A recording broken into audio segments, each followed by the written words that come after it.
Time travel commencing in T-minus 10 seconds and counting.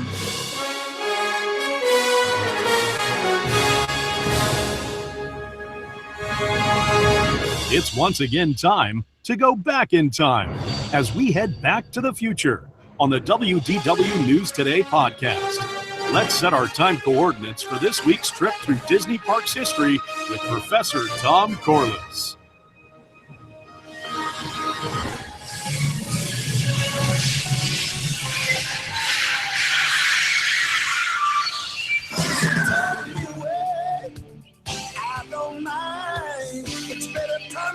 I'll be back in time.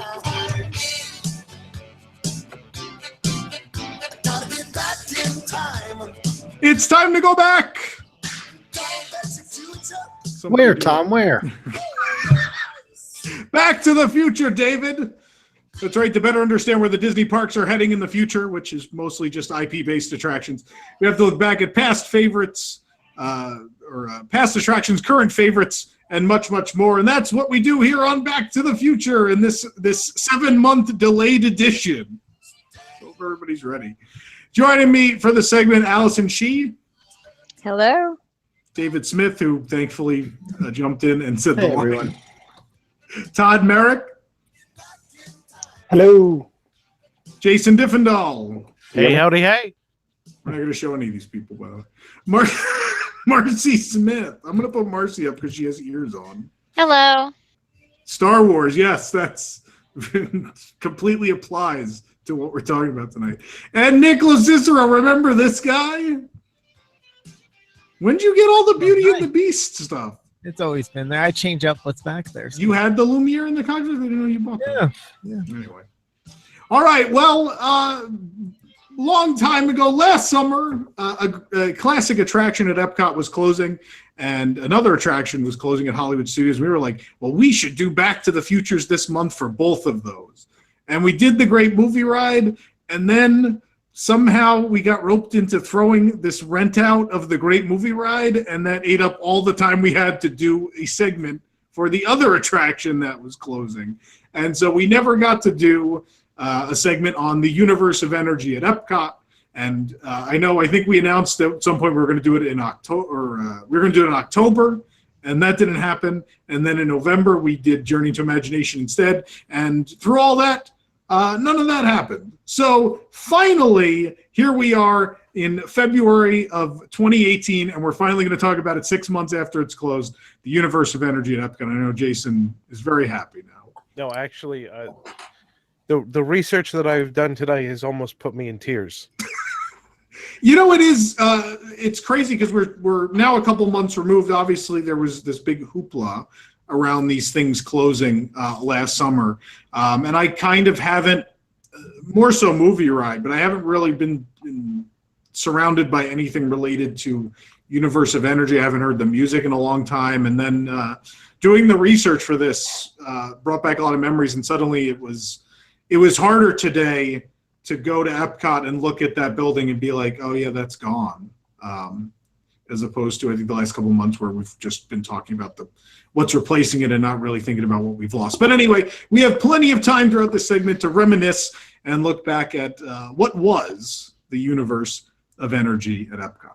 So what do you say we punch in those first time coordinates? We're going to go way back to the 1970s. We're going to 1978. Which I think is the last time Jason had hair. Could be wrong. Don't know. So back in 1978, of course, work is underway to create Epcot Center, the theme park. The city idea is already gone at this point, no longer a thing. And so we're working on Epcot, the theme park, and pretty much one of the earliest sponsors to sign on in January of 78 was Exxon, the petroleum company. And they decided, so originally it was going to be the solar, they were going to do the solar, there you see it, this solar energy pavilion, because at that time, all they're thinking is solar energy is the future. And then Exxon came in and was like, well, yeah, solar is great and all, but we don't really do that now. So we need to include all kinds of energy, so we could talk about the products and services we actually provide and are involved in. And by the way, what you're seeing here are the Martin videos. If you've never seen Martin's vids, they are wonderful tributes to these attractions that you should check out separately from Back to the Future, but they're all really great. So yeah. So the theme was widened beyond the power of the sun, and then it would also be the sources available today, which would have been what Exxon was really doing, petroleum, and then also look at what might be the possibilities for tomorrow. And no matter what design it was, the building always faced south with a roof angled at 30 degrees because they needed that, because the plan always involved these photovoltaic roof pieces, always a part of the plan. And so this is the one pavilion that kind of stayed in the same place. And you've probably seen different Epcot art through the years, and a lot of pavilions changed directions and shapes and locations throughout those early years of concept. This is the one that doesn't really move. Like there you see the land next to the universe of energy, but energy's always in that spot. It doesn't move because they didn't really have a choice. It had to face that direction. Everyone has so much to say about it.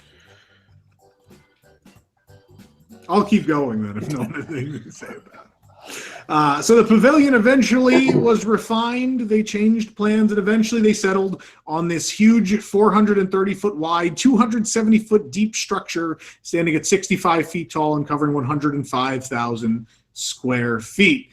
And the ride inside, originally they were going to do an Omni Mover because it's Epcot, and they wanted, I guess, everything to be an Omni Mover. So anyway, the problem with that was, for whatever reason, the ride vehicle had grown to a point where an Omni Mover was no longer a possibility. So at this point, they pretty much had decided we can't do an Omni Mover. It's not going to work. And again, it's this giant show building, and they were going to create these giant Omni Mover vehicles. Eventually, they just said, we're not doing the Omni Mover. Can't work for this.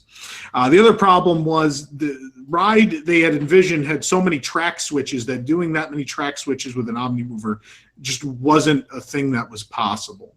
And so they went back, and the funny thing is with the Epcot Center is, even though it's almost 20 years removed from the 1964 World's Fair, so much of that World's Fair was replicated in that park, and different ideas obviously brought up to what Disney was capable of at that time. But funny enough, a non-Disney attraction at the 64 World's Fair was the American Journey, which used moving grandstands with a driver to take guests through a film-based journey. So I want you to imagine like the Great Movie Ride, or not even. Imagine like your high school gym, and you're sitting on the grandstands. Imagine if someone like got in a driver's seat and drove the gym bleachers away.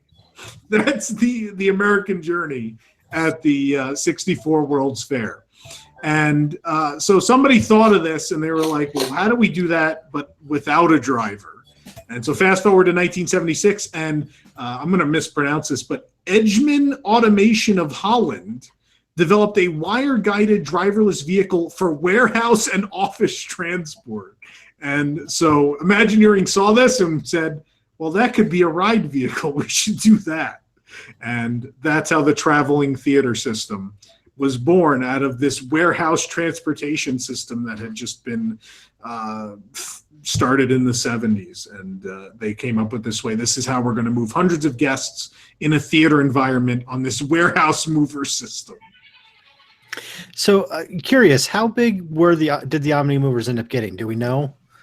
96 people per per car, plus 2 wheelchairs. So it was almost 600 people in the theater. That's what they ended up being. Yeah. So here's some early kind of concept art that shows some of this is. This is clearly Omni Mover. Yeah, I mean, this is sort of somewhere between an Omni Mover and what we've ended up with is this sort of system. But you can see there's I don't know, 20 to 24. Yeah. In one of those. So yeah, it's pretty hefty. Then the other issue is, how do you load 24 people into an Omni Mover when you can barely load 3 at a time at Haunted Mansion? Yeah, I mean those would have been the largest OmniMover vehicles ever built, and I think even today would still be the largest OmniMover vehicles ever built. Those are pretty ridiculous. Yeah, those are 6 people in a row there, right? Yeah, it looks like 5 to 6 in a row, 4 rows per. 3 annual pass holders. Oh, man. Oh boy. That's all that would have been riding this anyway, right? Oh jeez. Anyway, but Not in 1982. No. That's true. No. That's true. Disney hadn't priced the whole world out of tickets by then. Oh my God. And there you got Marcy. I don't have a show every week to make fun of things anymore, so this is what's going to happen now. So anyway, yeah, that's clearly the OmniMover system and some very familiar friends along the ride path there. So anyway, this idea came into being, and so the Universe of Energy opened at Epcot Center on opening day, October 1st, 1982. Of course, soft opening on September 27th. I, of course, was there with my camera. Joking. Yeah, we didn't break that story. The pavilion was then dedicated on October 4th because Epcot decided to have a month of dedications, and so there was something different pretty much every day, and so the Universe of Energy got relegated to October 4th. If you haven't seen that grand opening, I highly recommend you go watch it because it's ridiculous. Much like all the other ones, it has a dance number by people in like silver jumpsuits singing the pavilion theme song and like people on really unsafe high places dancing. It's amazing. Please go watch it. It's 1982. Yeah. Every opening in Epcot has that. Like people in a really dangerous place dancing. That's the template. Yeah. Yeah. So the ride would flow from a 9-minute pre-show and then load and embark on a 24-minute ride, and the traveling theater cars would rotate toward 3 155-foot wide, 32-foot high screens. Guests would then rotate again and travel into the Dinosaur Diorama. The cars would then travel together, but then form a single file line through the scenes, of course, something that would have never been possible with an OmniMover.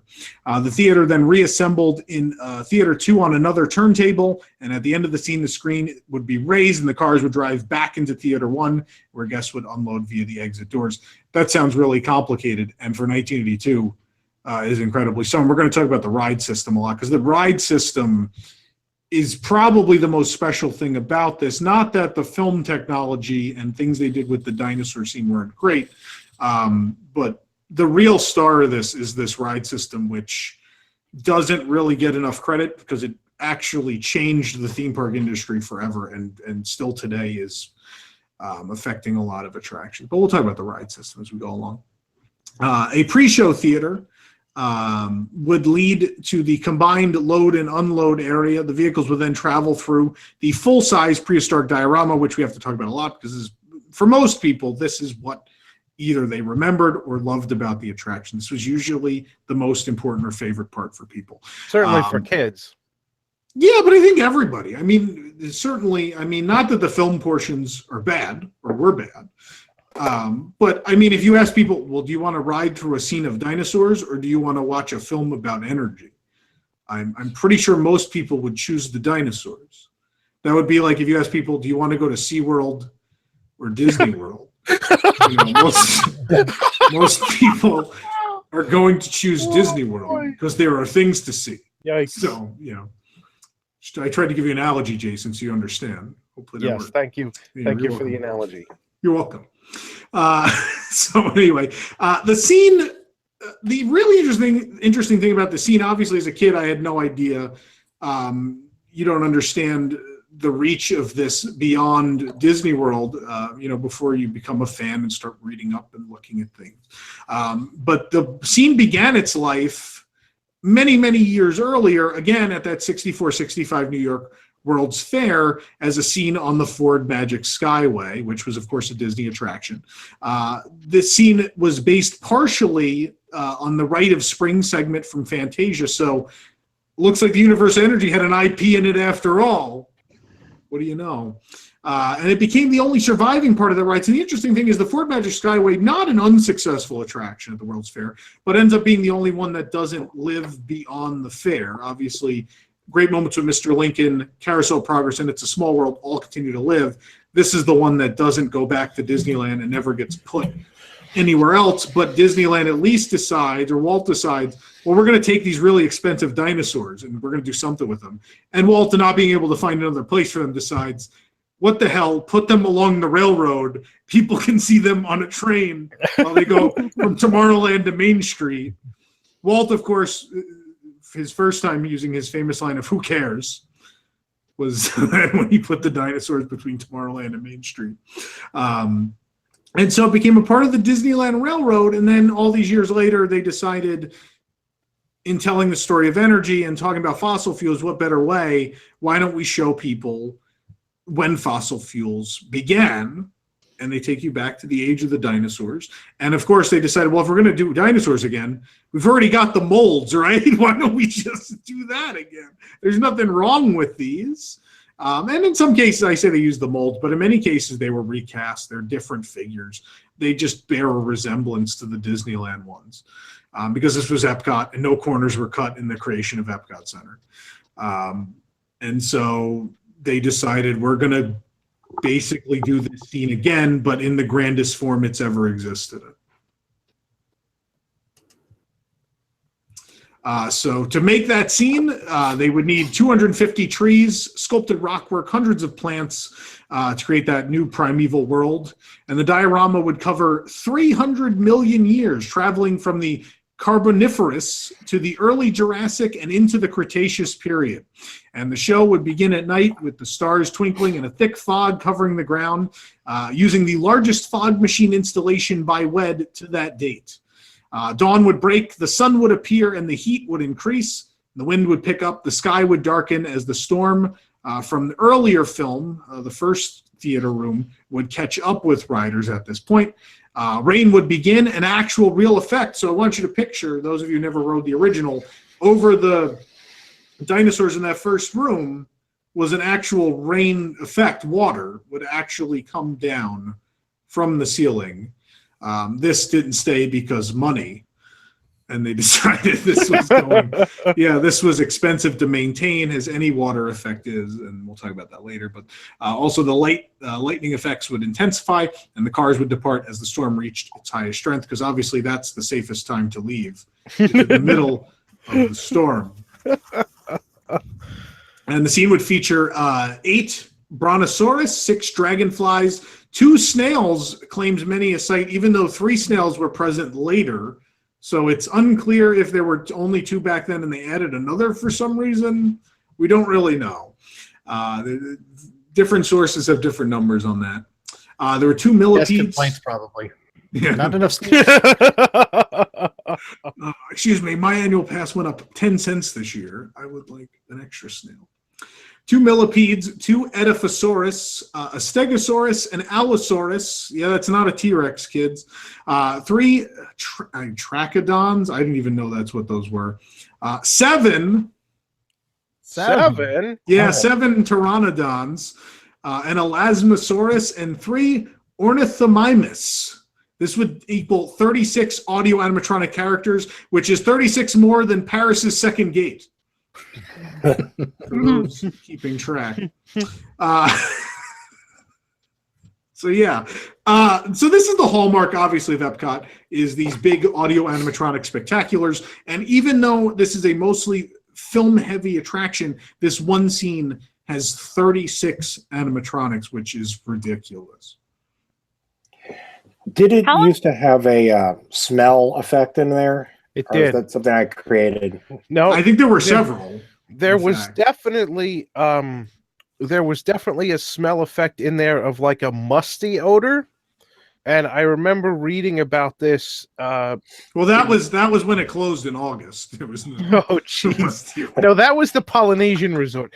No, there was definitely this musty, swampy type of odor that was in there, and that was present as soon as you started going into the diorama. But what I had read was that people who had mold allergies got like super upset with this and complained, and then it was removed. Now there were other smells in there too, like the volcano, right? Volcano burning kind of smell was when you got over closer to the volcano, and that was a different one.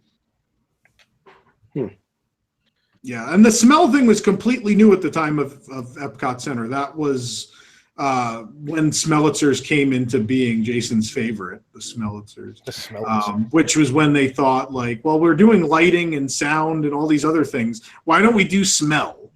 And yeah, the smells of Epcot Center were a thing that sticks with people. Obviously, everybody always talks about the Rome burning.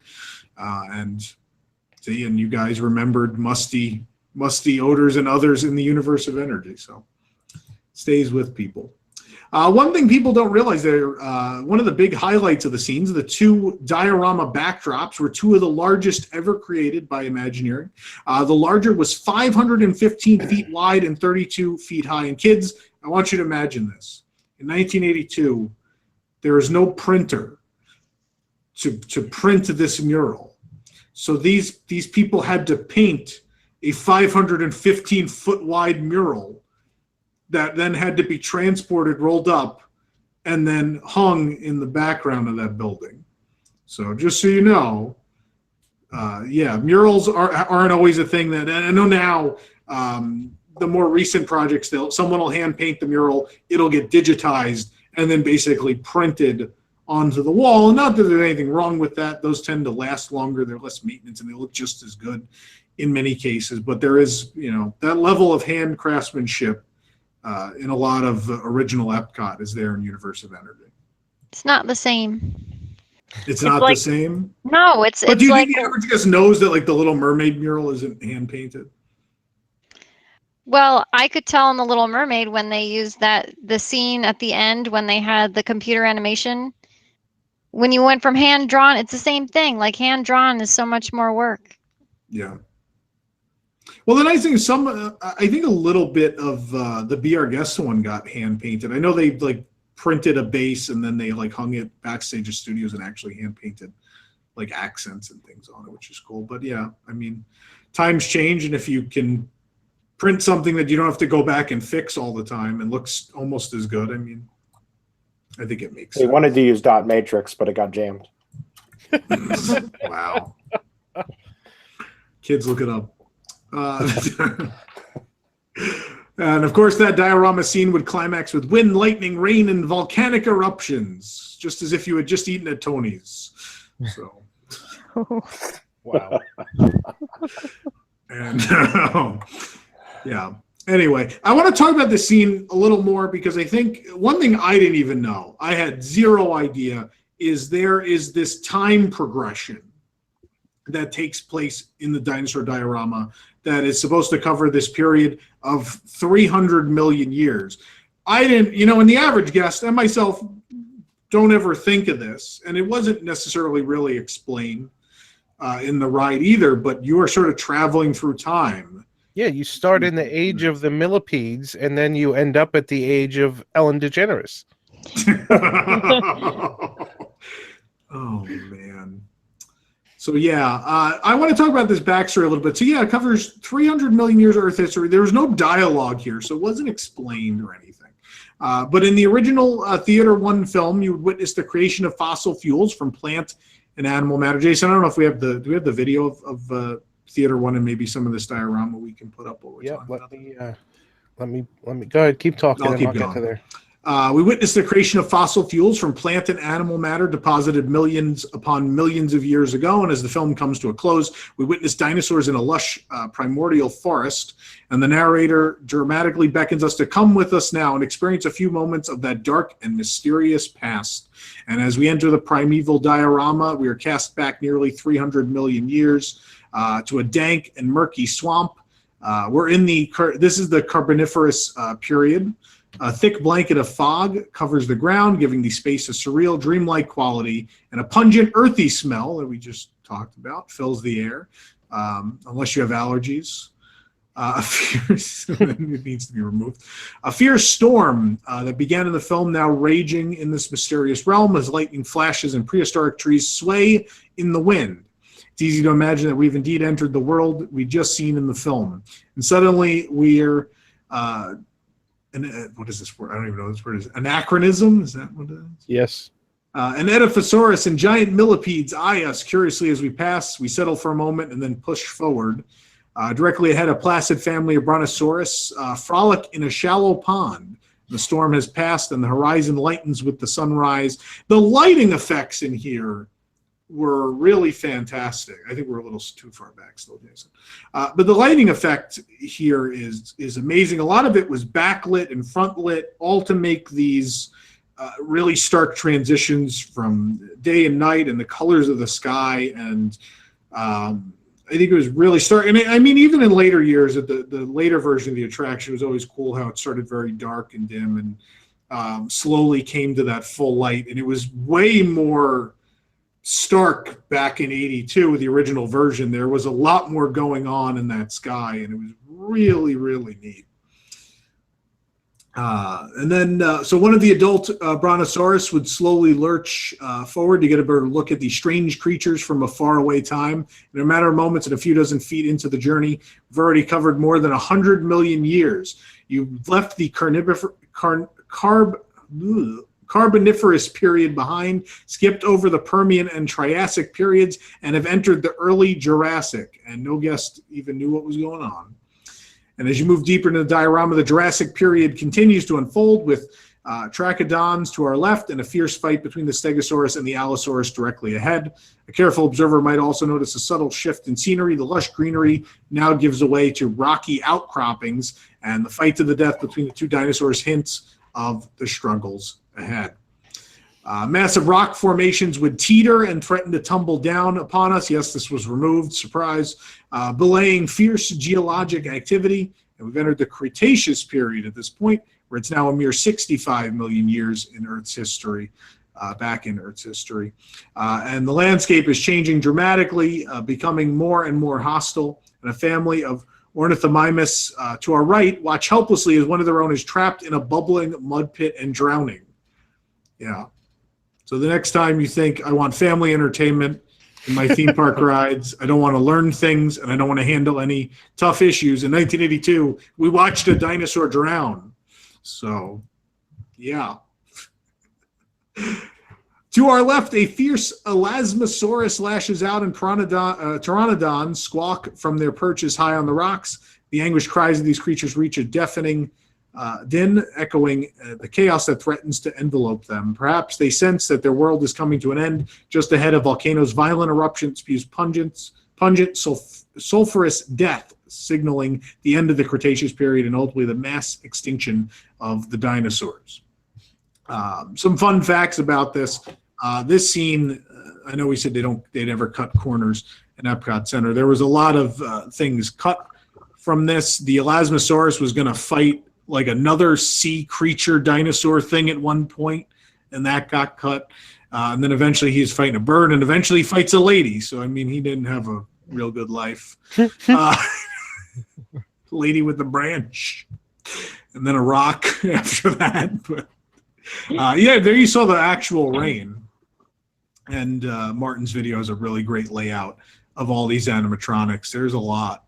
Kind of overkill because the average guest probably didn't see many of them, even on repeat rides. There was so much going on in the scene, but Walt always liked that idea of every time you go through, you'd see something different. And see, there it says 2 snails. We don't know if that one, the one on the left was actually there. It was there certainly for Ellen, but there's no one's really sure if it was there earlier either.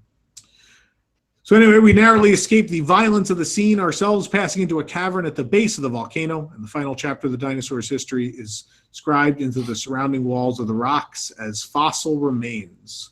And you then disappear into a thick wall of fog, emerging on the other side back in the present. And that was everything that was going on in that dinosaur diorama. And everyone loved it. I always thought it was really cool as a kid going on it before Ellen. I really liked how cool, like you mentioned, the sky was really, really cool how they did that effect. But to me, like it seemed, I mean, as an 8-year-old, it seemed kind of disjointed, almost like you were on 3 different attractions. Because you start off with the video, the movie, and then you go into the ride with the animatronics, and then you're in this other room with more video, and I never really understood where the radio tower came in. And Yeah, Universal's really got it down pat by just skipping the physical scenes and just doing like all the rooms with screens. They really caught on to something there. No, it's true though. It is it of all the Epcot attractions, I think it really was the most disjointed because it was kind of this moving theater ride that suddenly became a ride through a show scene. But I think that was what caught people off guard. I think they sat in this room that kind of looked like a theater, but clearly they were in cars and they didn't really know what was going to happen. And then this wall lowered and suddenly you're in this room of dinosaurs. And then like the whole theater then splits into a single file line, which at the time was mind blowing. Yeah, it definitely was. I mean, there were definitely distinct parts to this attraction. And, you really didn't know what to expect. You go into the pre-show and you see these crazy pre-show theater screen with moving blocks. And then,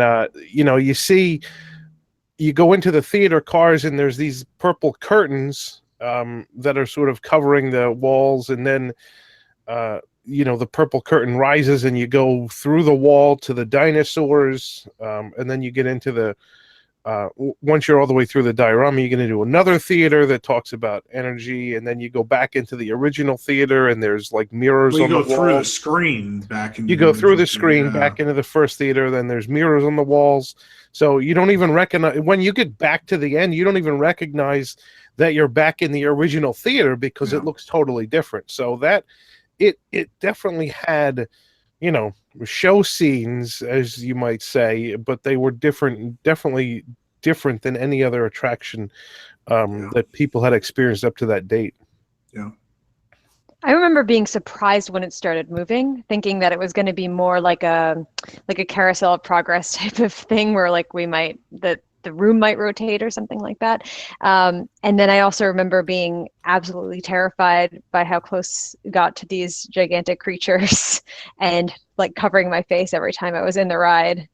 And then in addition to that, the weather being so menacing with the rain coming down and the thunder, it just like added to this like incredibly intense feeling when I was like very young, 6, 7, 8. But it was also what made the ride so memorable.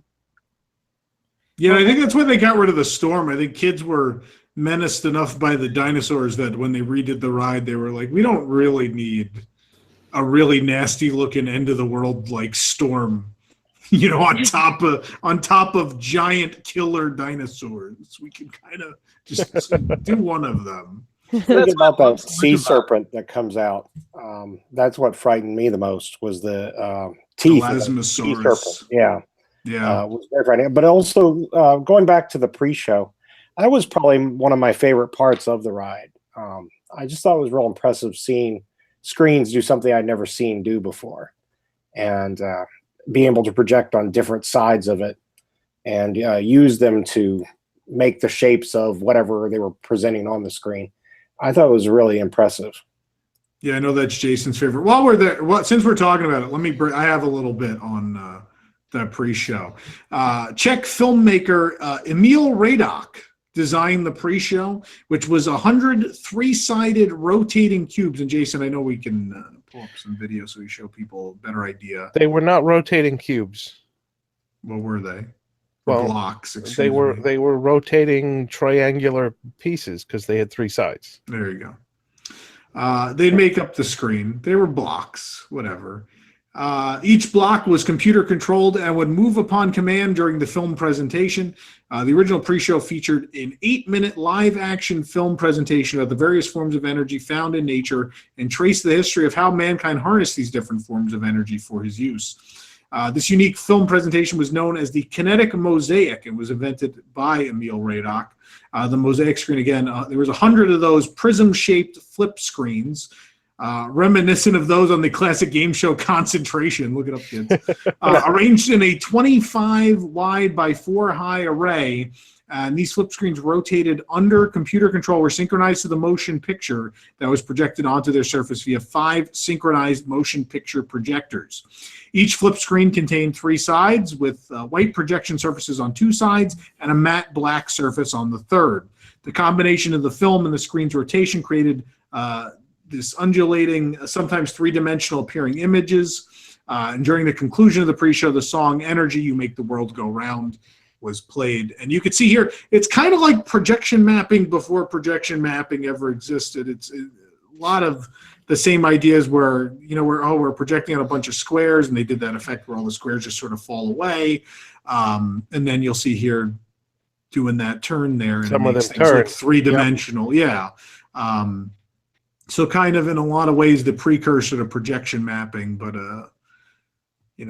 simple yet mesmerizing. Yeah, this, for what this was one of the most amazing pieces of technology, I think, because the show started off, as you just saw, the show started off on this screen that you can see is broken up into like squares, but the squares don't move for the first couple minutes of the film. And then when they start to move, people are like, their minds are blown with that the screen is moving while the film is playing. So this was one of my favorite pre-shows anywhere, actually. I mean, this is incredibly cool. I think I thought as a kid this was cooler than any of the main film for the attraction. Yeah, absolutely. Mm-hmm. Yeah, I mean, so much of Epcot was film, and I know today we yell about screen-based attractions. This was so much of a novelty at that time, though. So many of these projection formats had never been done before, and I think this is easily the most unique of all of them, which is a hell of a statement because every attraction nearly at Epcot Center had some ridiculous projection technology that you had probably never seen in your life. Yeah, that's true. I mean, you had you had the speed tunnels in World of Motion. You had just the larger projection formats in some of the theaters. Yeah. I mean, you had this one, and you had this one in the pre-show, but then you had the enormous screens inside the attraction as well, which were, probably some of the biggest screens that anyone had ever seen. Yeah. They tried all different things. I mean, even with like Horizon, for when you chose if you were doing land, sea, or space, and they did so many really cool things. I miss 80s Epcot. I think everybody does. That's why there's people watching this right now. Because that's them right now, hoping 80s Epcot will return to them. Yep. So you mentioned that this was computer controlled. Does anybody know? I'm assuming they almost had to create the control system themselves. So each predated DMX control systems. Yeah, each of the little blocks had its own motor. So there were 100 individual motors that had to be timed in time with the film. So I don't know, specifically if it was a computer or if it was run off of like a tape synchronized thing or something with a time code type of thing. But each of the 100 blocks had a motor and could, rotate to 3 different positions. Right. And somehow that was synchronized with the film. And I assumed Vanna White was behind the screen. Oh, Jesus. And kids, in case you didn't know, back in the day on Wheel of Fortune, she spun the letters.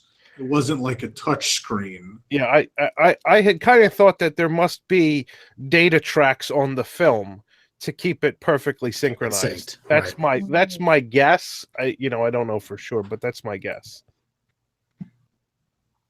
Someone in the chat said the new rides at Epcot are incredible, but they're so few. I don't know. I would love to know what rides we're talking about. Frozen Ever After? I agree with Frozen. I think the animatronics are amazing, but other than that, I'm not really sure.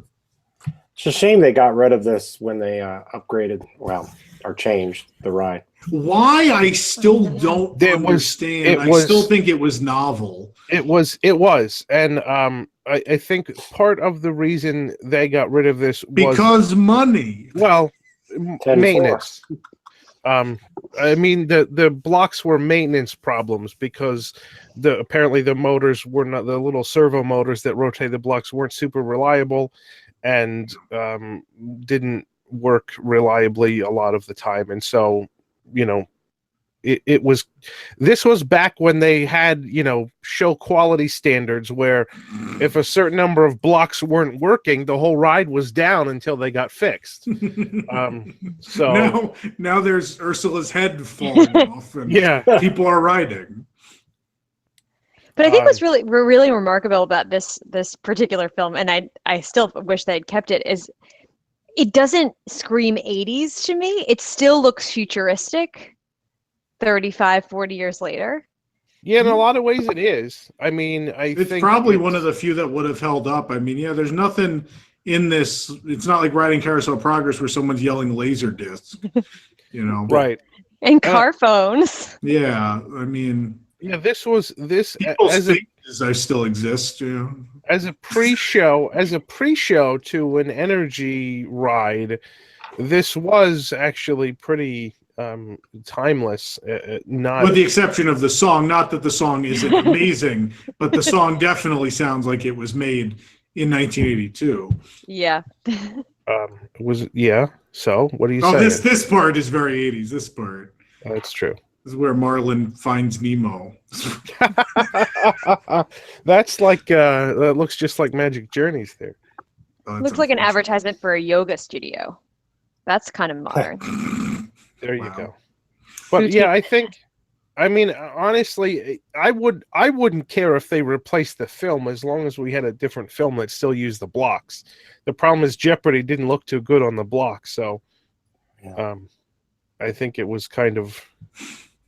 Actually, they never projected. It's on before Wheel of Fortune. They never projected Jeopardy on these blocks. They actually took the blocks down. We'll get there. We'll get there. All right. I don't know where you're going because we're like showing this, and we didn't even talk about construction of the pavilion yet. So we want to show construction. We're in the ride already at this. Yeah, that's what I'm saying. So I'm confused where I you're think going. you were going to talk about the '96 version. Well, I was going to talk about the end of the 82 version, but whatever. Yeah, we'll get there. We got a whole little section on that. It's really interesting. I want to save that. Do you want to show the construction? Show the construction stuff. I mean, we should talk about that. Yeah. So I'm going to pause the video. Watch just pause the video. We'll pause that. Yes. Let's look at some other things. Let's look at this. Is that the volcano? Yeah. This is the volcano. It's a man touching a volcano. Don't do that at home. And the word laxatives is above him. Well, it's this is Bud Martin. This is Bud Martin, who was the lighting and special effects manager, and so the orange stuff that was the volcano was kind of a weird concoction that it took them a while to come up with. But it has some gooey things, apparently the same substance used in toothpaste and laxatives. But anyway, and McDonald's hamburgers. Oh no, that's pink slime. Panda Express on this show. But you can also see there's a whole room. There's a whole room beneath the volcano with all these pipes that pump the orange goo around, which is pretty amazing. The fact that they didn't do lighted water back then is amazing. Well, you couldn't do water. Doesn't look like volcanic. Well, someone should have told them that in 1996. Huh. So the pumps that pumped the goo were pumps that were made to fill dog food cans. Because water pumps just didn't work. But anyway, so that's something interesting. So much of Epcot Center 82 is things used in real life for other things. Absolutely. Repurposed as attraction. And this attraction, I mean, you have dog food pumps, and the ride system is supposed to be this factory conveyance device. Yeah, so I mean, totally. There's all kinds of weird stuff. Here's a picture of this is one of the ride vehicles, the framework of the ride vehicle stripped down before it was put in. So they put the ride vehicles into the pavilion and then added the seats and everything to it. So this is kind of the framework, and you can see the two large wheels that the ride vehicle rode along on, and then there's the motors and stuff.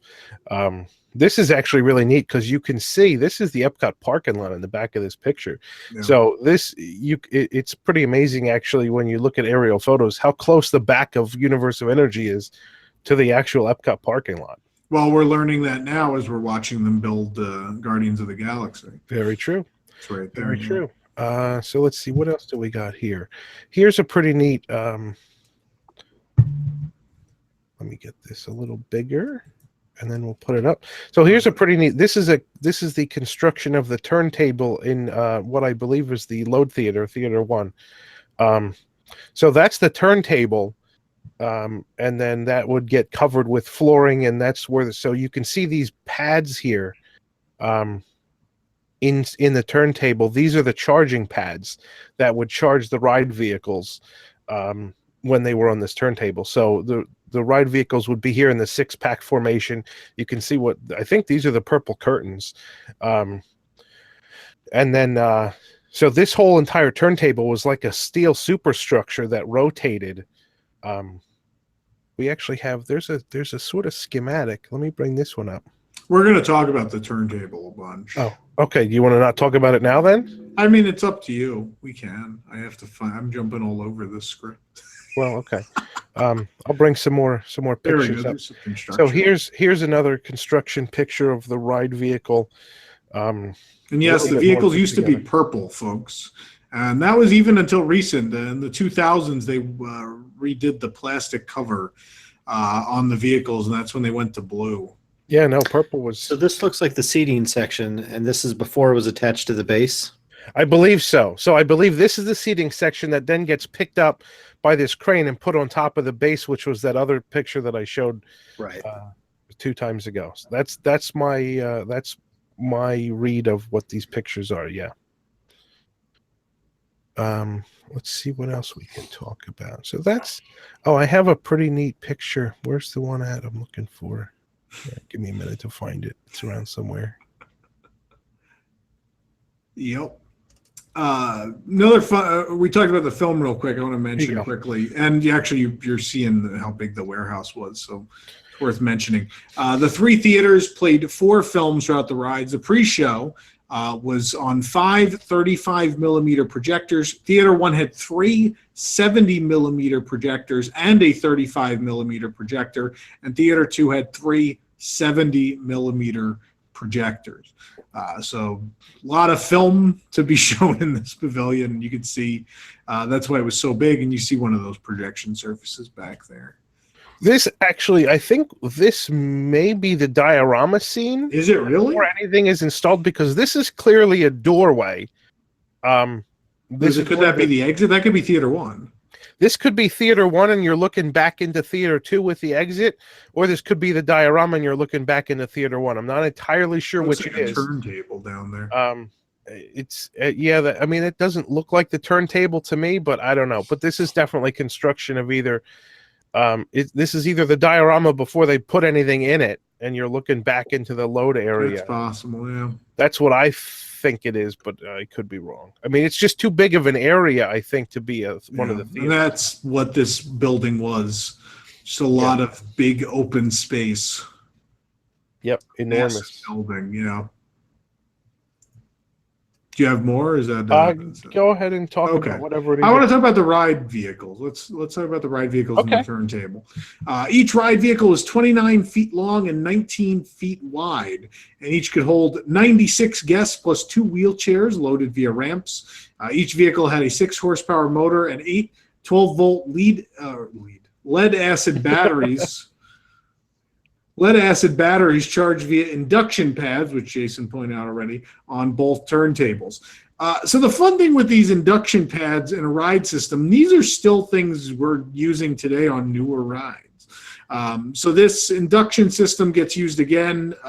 Tower of Terror ends up using this ride system. Obviously, the Great Movie Ride's the same exact ride system with different sized vehicles. Then Tower of Terror uses this in a way to do the Fifth Dimension scene and move the car without a track. And then more modern rides, I mean, there's induction charging pads used in all these other attractions that have been trackless since, which is Pooh's Honey Hunt and Luigi's Rollickin' Roadsters. I think we have a picture of Roadsters. I don't think I had to put in a picture of the pads, but if you watch Rollickin' Roadsters, when they park at the end of their ride, a couple of cars pull over what are very clearly charging pads, and they all take turns doing it, which is ingenious. That every ride they know cars are going to switch locations and pull there. It's going to be their turn to go on those charging pads in the back, and it's pretty ingenious. And again, all these trackless rides we're getting are direct descendants of the Universe of Energy ride system. Very similar. Obviously more complicated, but the same premise. Yeah, it's one of the few times where technology started out very large, and now we've kind of shrunk it down to be, these smaller vehicles. Usually you start with the small vehicles and work your way up. Yeah. Did it charge at different points on the ride or just the beginning? It charged in the theaters, both theaters. So here's another picture of the purple ride vehicles. And the metal track that you can see that they rode on. So it actually charged in two different places. The ride vehicles charged in the Theater 1 during load and unload, and then they also charged in Theater 2 on the turntable in there. So what actually amazed me about Luigi's Rollickin' Roadsters was that only like 6 or 8 of the vehicles charge at any given downtime for load and unload. But in Energy, all 6 of the vehicles charged basically while they were stationary. In either of the 2 theaters, while they were stationary, they were charging. So, I mean, that's just, that sort of gives you an idea of the energy requirements to move those 9-ton ride vehicles versus the much lighter Luigi's vehicles. Jason just pointed out tracks. Jason, can you pull up that picture again? Yep, it was a trackless ride, but you probably noticed riding the ride or even exiting that there's clearly like a ride path. Well, on the turntables there is. Yeah, there's a reason for that. The surfaces for the vehicle wheels were added later when static charges were being built up by the cars driving over the carpet during testing. So it was messing with the ride. So originally they were going to make it look like you really were not on a track at all. But then the wheels apparently needed those surfaces so not to build up static electricity. Yeah, because only the carpet was in Theater 1. There was carpet nowhere else in the ride. But because of Epcot and their insistence on carpet everywhere, here's a little bit better picture of the wheel guides. And I mean, clearly labeled in 1992. Yes. So this is a bioreconstruct aerial photo, actually. But these wheel guides appeared on the turntable in Theater 1, which was the load and unload, because there was carpet everywhere else in there, and so in order to eliminate the static charge buildup that caused problems with the ride vehicles. Because the are we going to talk about the guide system at all more? I have a little more about the vehicles, but probably not as much as you want to. So, well, of course not. Go for it. The Guidewire system that the vehicles ran on was embedded in the ground. So it was just a piece of wire that was embedded in the floor of the attraction that the vehicles followed. But the way that the vehicles followed it was that there was a signal on the wire, and the vehicles, the computer in the vehicles had a sensor in the bottom of the vehicle, and the sensor would measure the strength of the signal in that wire. And if the vehicle got too far to the right or too far to the left, the signal would go down because the vehicle strayed a little further from the wire. And so this is a pretty sensitive type of system that was in use here. And so you could imagine static electricity charge build up somewhere else could definitely wreak havoc with such a sensitive system. There you go. Each vehicle, funny enough, could also be independently driven by hand during downtime or due to any problems. So there's a drive system in these. So someone could, like, literally, we could have drove these out of the building on August 13th. Well, if they were still operating, you could, yeah. But no, that's true. Um, yeah, but they could be driven. Sounds fun. Which I guess was when they decided for the movie ride, like, yeah, let's just put someone there driving it. Yeah, I mean that's I think exactly it. They certainly didn't need to be driven, but for the great movie ride, it made sense to have a possibility there. Yeah, the ride system was pre-built for the movie ride. And there you're looking at someone actually driving the system while passengers are on it. And you can see the controls. I want to go back to the controls because that's pretty it's pretty amazing, the control system that they used here. So while you could manually drive it, the cars could still sense that guide wire. So these meters on the manual controls would tell the driver when the car was, the strength of the signal from the wire in the floor.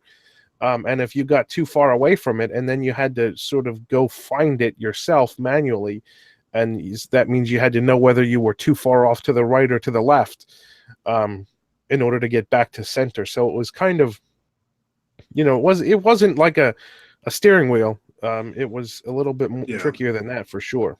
Was that also an emergency type thing, or did they actually run the show with guests manually? No, this was emergency. If there was an e-stop or something, because when this ride e-stopped, you couldn't restart it in the middle of the ride. You had to get the vehicles back to the original turntable to restart the attraction, and the only way to do that was manually drive them. So whenever there was a breakdown and an evacuation, they evacuated all the people and then drove the vehicles back. Or sometimes they didn't evacuate the people. It just depends on where the vehicles were. But they would have to manually drive each of the 6 vehicles back to the turntable at where they would be at the initial startup of the attraction in order to get it going again. We should talk about the duplex nature of the wires as well, since we're on the topic. Please do. Oh, well, you should know very well in this show that if you bring something up, you are then responsible for it. Well, I've always been impressed by the fact that, for again early 80s, that they designed the wire system to also have two-way communication. So yeah. Okay. The vehicles were also transmitting on that wire back to the main show computer to tell them exactly where they were. And the main show computer could tell you where every vehicle was within the attraction at that point. So what's really interesting is that the vehicles didn't know where they were. Like the vehicles had no system to know where they were or where they were supposed to be. The vehicles could just tell the computer where they were along the path. And then the main computer would have to tell the vehicles, okay, stop or go or whatever. The vehicles weren't autonomous. The main computer told the vehicles what to do. The vehicles only knew when they passed certain checkpoints and told the main computer, and then they would just do whatever the main computer told them to do. So it was kind of interesting that the vehicles, relied on that wire for the path they would take, but they also relied on that wire for the main computer, which is called the wayside, I believe, to tell the vehicles what to do or to stop in case there was an emergency or something. Because if there was an e-stop, there had to be a way for the main system to tell each of the 12 ride vehicles that they needed to stop. And that was the way it happened. Yeah. The vehicles followed. We already talked about the wire embedded in the floor, and we talked about the two-way, and you guys went through all my script already. So 2 sets of ride vehicles would be traveling through the ride at any given time. This meant that 1,176 guests at a time could be riding the Universe of Energy. The hourly capacity was 1,930 guests due to the load and unload procedures.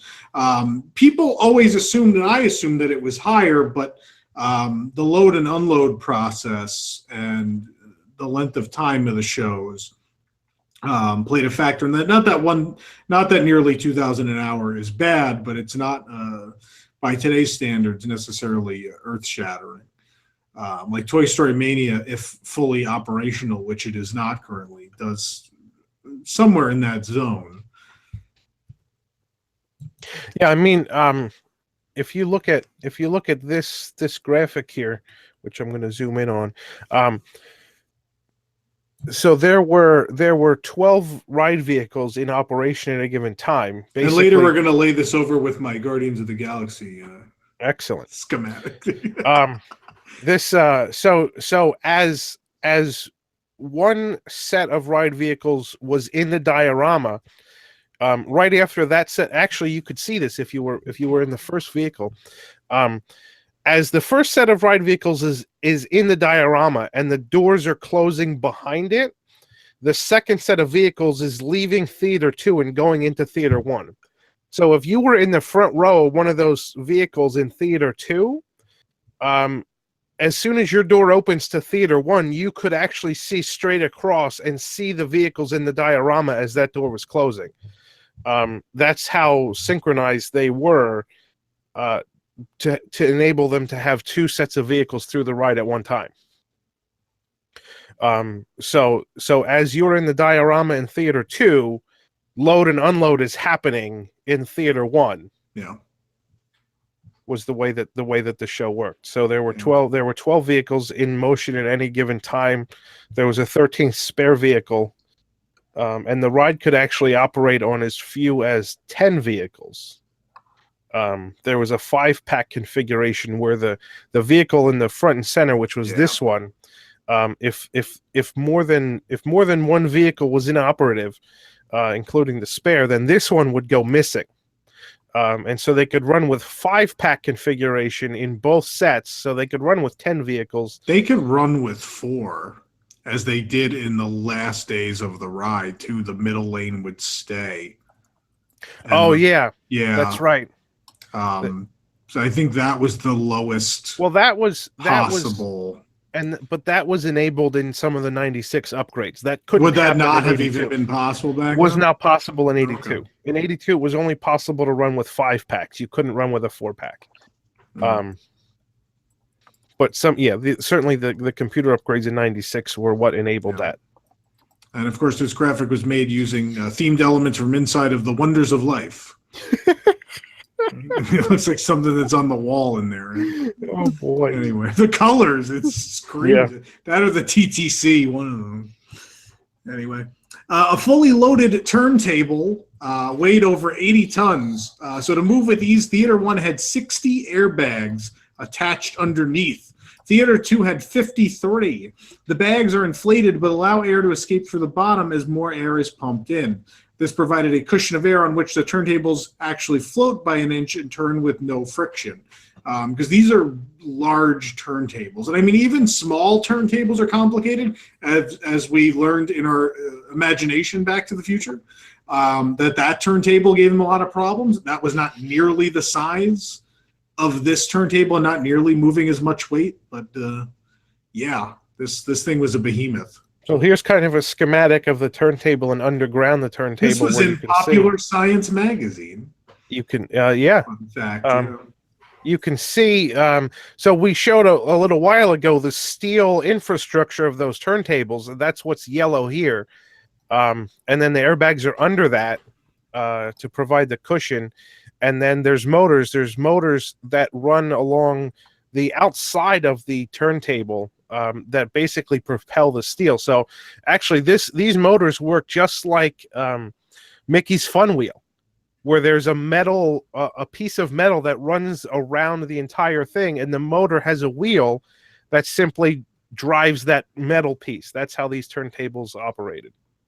Weird. Yep. And then you also what's interesting about this that may have made it last longer than imagination was that this turntable never actually rotated 360 degrees. Yeah.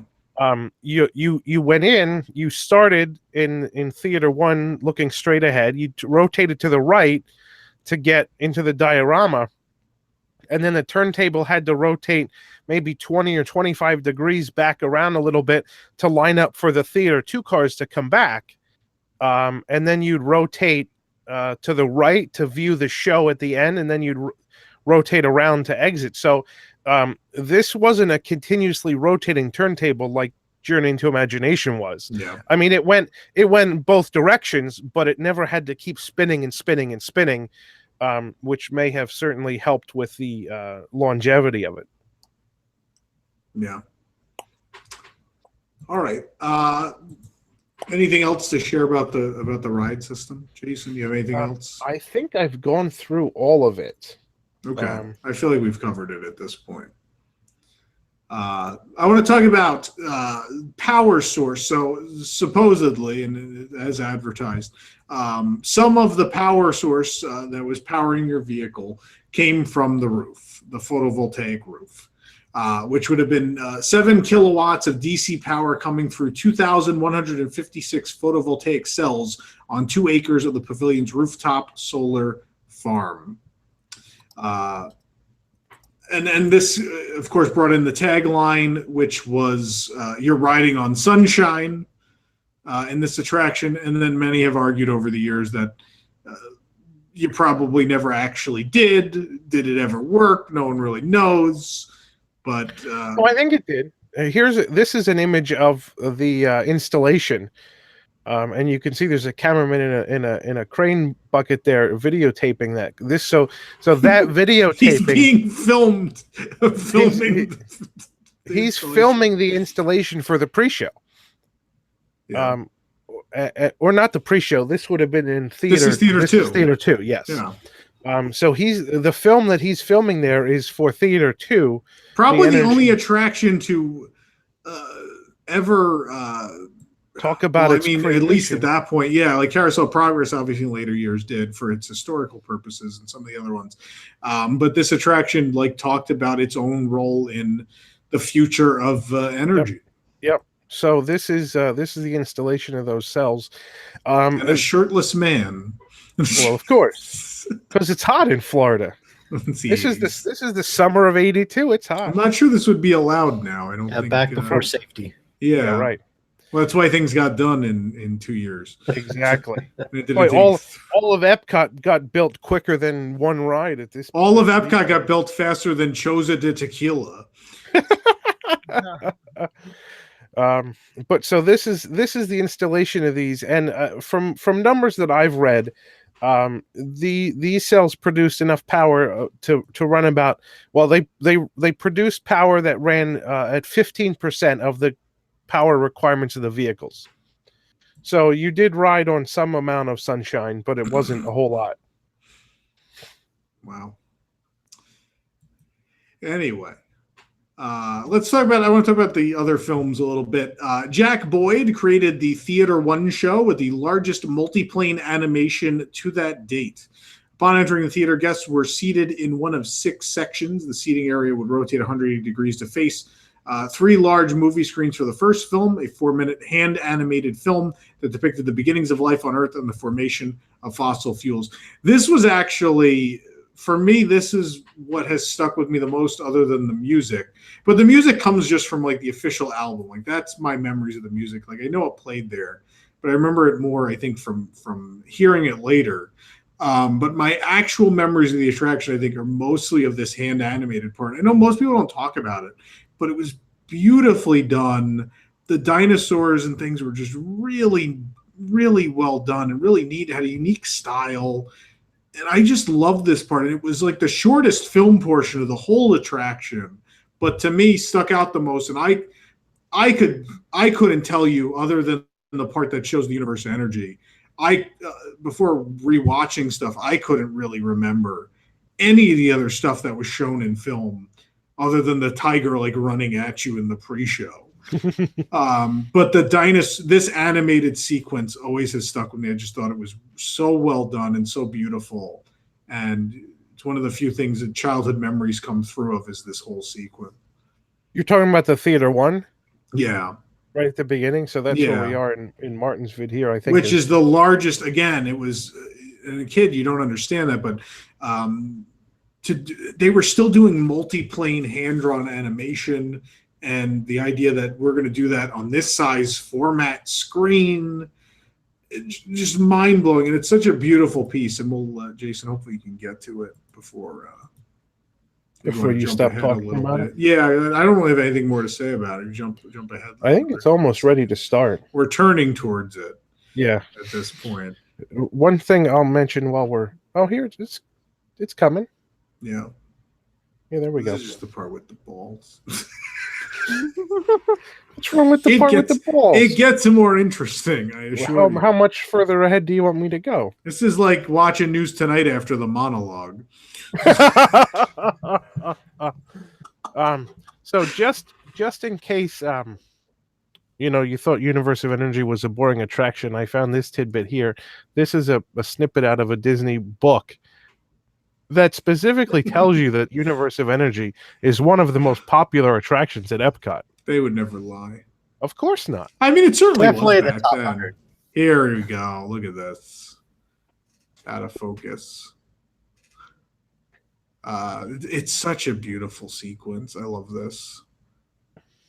And again, not beautifully recorded because, video cameras were not all as great as they are now back then, but nonetheless, it's great. It's preserved in some way. I'm sure Disney has this source somewhere, but look at this animation. And it's not really documented who did the animation. I would assume Disney Animation. But for some reason, no one really talks about this piece of animation. I don't know why. But it certainly it looks good enough. Yeah, I mean, it looks good enough to have been done. And look at this. I mean, this screams Disney. Yeah, animation, I think. And this is the multiplane. For those that don't know what multiplane is, there's a whole wonderful thing in Walt Disney Presents you can go check out about it. But basically filming these layers of animation and then them all moving at different speeds in front of each other. To give you the illusion of depth. Exactly, yeah. I love this part. It's so great. Anyway, go watch the Martin video if you haven't seen the whole full attraction. You really should watch it. And then, of course, Jack Smith designed the pavilion's main films and directed the live action portions. Directed the Theater 2 film, which will be shown on 3 screens, forming a 210-foot wide, 120-degree continuous curve. David Moore designed the finale with the 3 theater 1 screens reflected by mirrored theater walls to create an infinity effect. So leaving the diorama, the vehicles entered the Epcot Energy Information Set. Oh, this is leaving the right. We should talk about let's talk about that end scene a bit. Because this mirror effect was amazing. This is basically, in a way, a cheating way, seamless circle vision. Like, yeah, we're going to get seamless circle vision now. And sure, you can buy a 360-degree camera, at your local Best Buy now. But back then, this was a really neat effect where there was literally this projection going all around the room, and it was done using mirrors, but it worked really well. Jason, is that it? I think you're showing it already. Yep. I knocked you out. Let's do that. There we go. Yeah, it's coming right up after this. Yeah. Yeah. So the sort of purple sparkly curtains that you just saw when we talked about Theater 1, were raised up when you re-entered Theater 1 at the end of the ride. And that's what revealed the mirrors that Tom's talking about. The mirrors were behind those purple curtains, and that's what you saw. So this is leaving Theater 2 and going back into Theater 1 right now. So you'll see in a moment.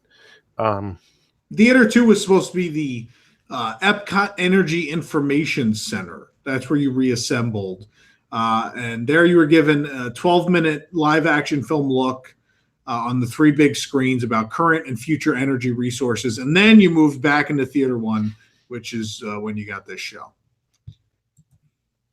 Yep. So you can see the actual screen is right there in the center. And then to the left and right of it are the mirrors. Yeah, and obviously, again, this isn't captured perfectly because of the time, but you can at least get the idea. And what I thought was really neat was a lot of it was like this Tron style, which really looked great reflected. This guy welding. I do love this. This is super 80s. As much as now wait. Is this Tron or is this like Test Track 2 with all the like that or the opening of Reading Rainbow? I'm not entirely sure. Take a look. It's in a book. You could play that song here and it'd be fine. It's like Reading Rainbow with a black light on. There you go. There you go. Yeah, exactly. Yeah. On shrooms. Yeah, and of course, this ended with, I want my favorite piece of Epcot music to be One Little Spark. I really do. That's my favorite attraction of all time. I love Figment and Dreamfinder.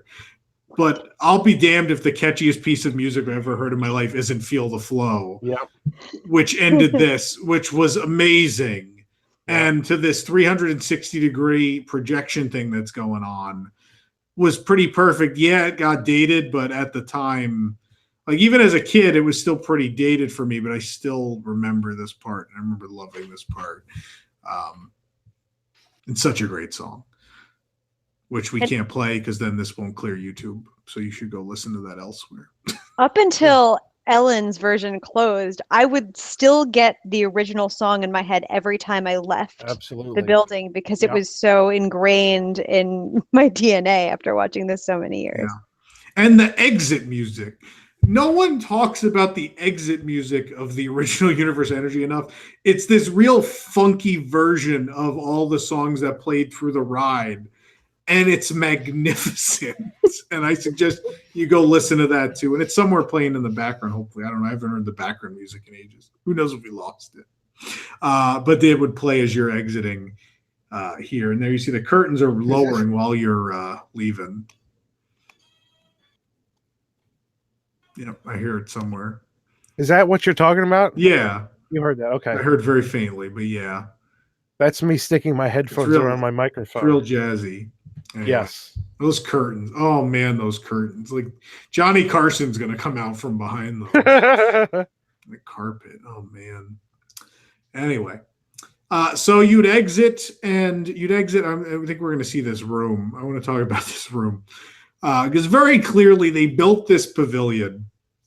And they're like, oh, we're going to have a post show. And then someone looked at this room and was like, we're not putting a post show in here. It's small. Yeah. And then so this is what ended up in there. These tiger pictures. Yeah, tigers. Great. Yeah, that's great. Yeah, those tiger pictures were then sold on the side of a plastic truck in your local Exxon. And so what happened was you saw the ad for the energy exchange. And so there were all these signs that would direct you to what was the post show, not in the building. So you'd have to go over to Communicore to see the energy exchange.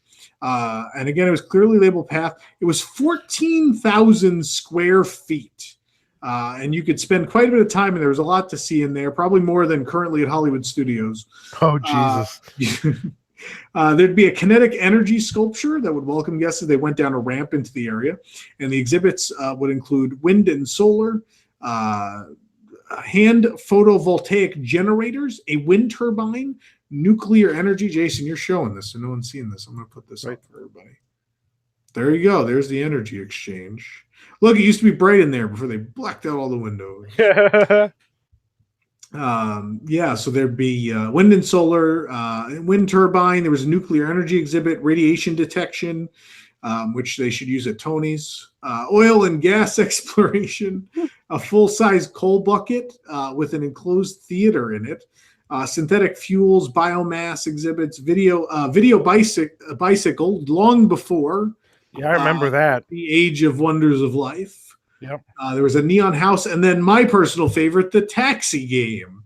And the taxi game would have you driving a taxi, trying to use the least amount of gas possible to get to a certain location. How about that? Exxon's trying to make you use less gas. Yep. But look at this. This is 80s Communicore at its finest. Oh, it's awesome. Yeah. So good. I liked Interventions, but the blacking out of the windows just made it very. It just felt like a casino in there. I just didn't understand it. Like, obviously, all this needed to go. This is all by the 90s, super outdated. But there's something to be said for the natural for light. Having light. Yeah. Yeah. There's the video bicycle. Yep. Yeah, I mean, when they blocked out a lot of the windows, it made it certainly not as open and airy of a feeling in there, which maybe was necessary for some of the exhibits. But yeah, this old Communicore was a much more airy and uplifting sort of feeling. Yeah, there's the neon house. There's also 32 touchscreen terminals and 2 mini theaters where you could see films. Yeah. Oh, look at that. It timed perfectly. Beautiful. So that's, we have the credit. Thanks to Martin. Thank you, Martin, for your great video. So that's the original universe of energy. My thoughts as a child, I had a love-hate relationship. The music was great, and I loved the dinosaurs, and I liked the little animation portion. But the rest as a kid was torture. Was like being in school. And that was, and a lot of Epcot handled edutainment really well. And there was a lot of things where I loved all of Spaceship Earth, and I loved all of World of Motion, and all of Horizons, and all of Imagination. None of that felt like I'm being forced to learn, which was edutainment done correctly, when you were learning and you didn't even know you were learning. The universe of energy didn't always do that. The universe of energy had its moments, like, they're cool moments. Like after about a minute of the Radok blocks, I was like, okay, but the substance here is still pretty bland. And then the later film portions were just, that 12-minute film portion was hell on earth. Theater 2? Yeah, Theater 2 was rough. There was nothing. The best film in all of Epcot. No, it wasn't. No, it was the second best film. Third best film. The second worst next to Symbiosis. It was bad, and the problem was there was so much good about Universe Energy, but there was also a lot of really boring parts, and it I don't know, it just didn't have some of the stuff going for it that some of the other ones did when things would kind of get boring, that would sort of drag the attraction along. Like World of Motion always had, the charming narration, I think, and the music to fall back on. And the other thing with Universe Energy music is, outside of the 2 songs, I'm not crazy about the score of the rest. The dinosaur scene music is painful. It's very melodic and just a lot of like high-pitched chords getting hit, and it's not pleasant. Well, it's not. I mean, that it was never a score that you were supposed to listen to, outside of the ride.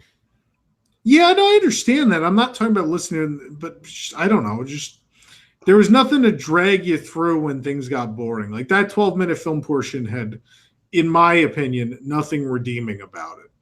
Like there was, like I get excited when they showed the part where they're putting the cells on the Universe Energy. And then it went right back to like, oh no, we're learning more. And that was, yeah.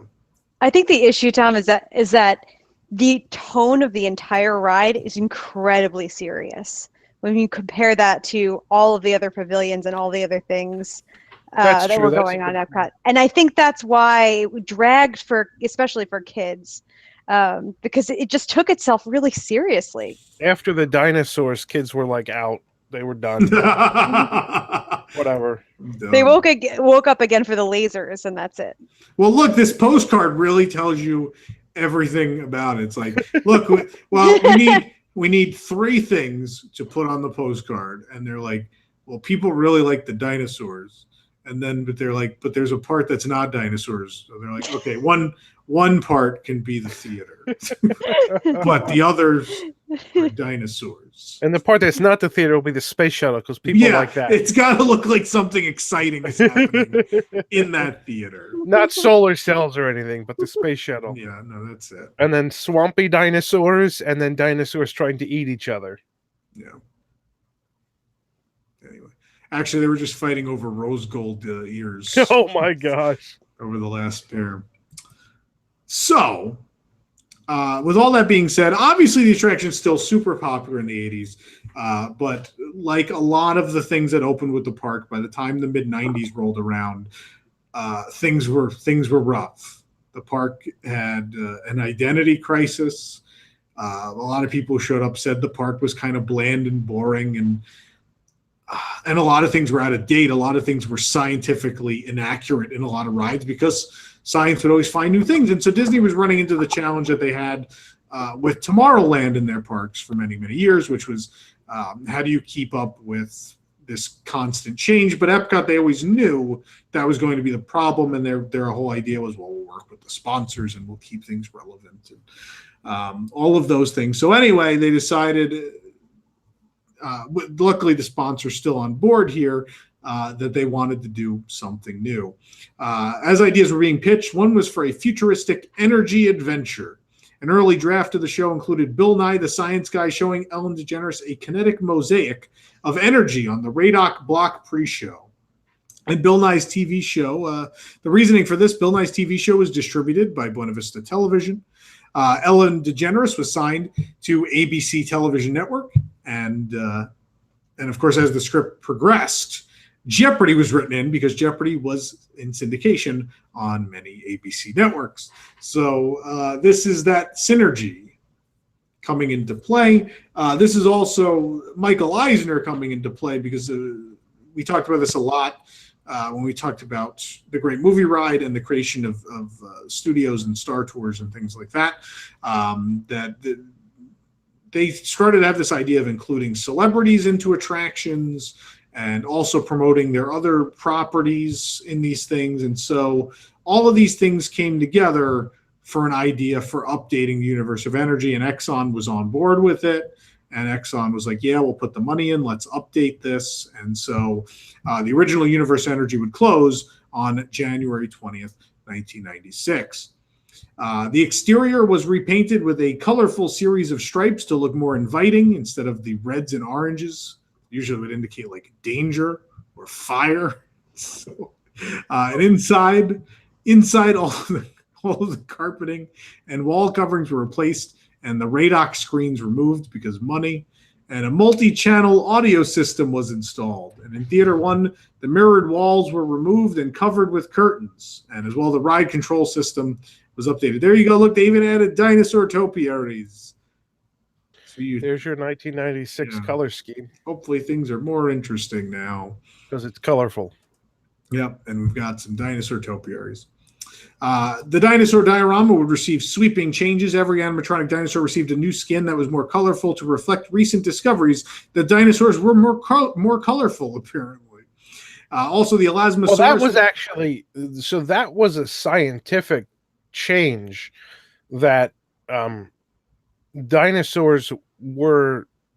Science was evolving their theory of what dinosaurs looked like. Yeah. And so they repainted the dinosaurs to look like what science was saying they actually really looked like at that point. Yeah.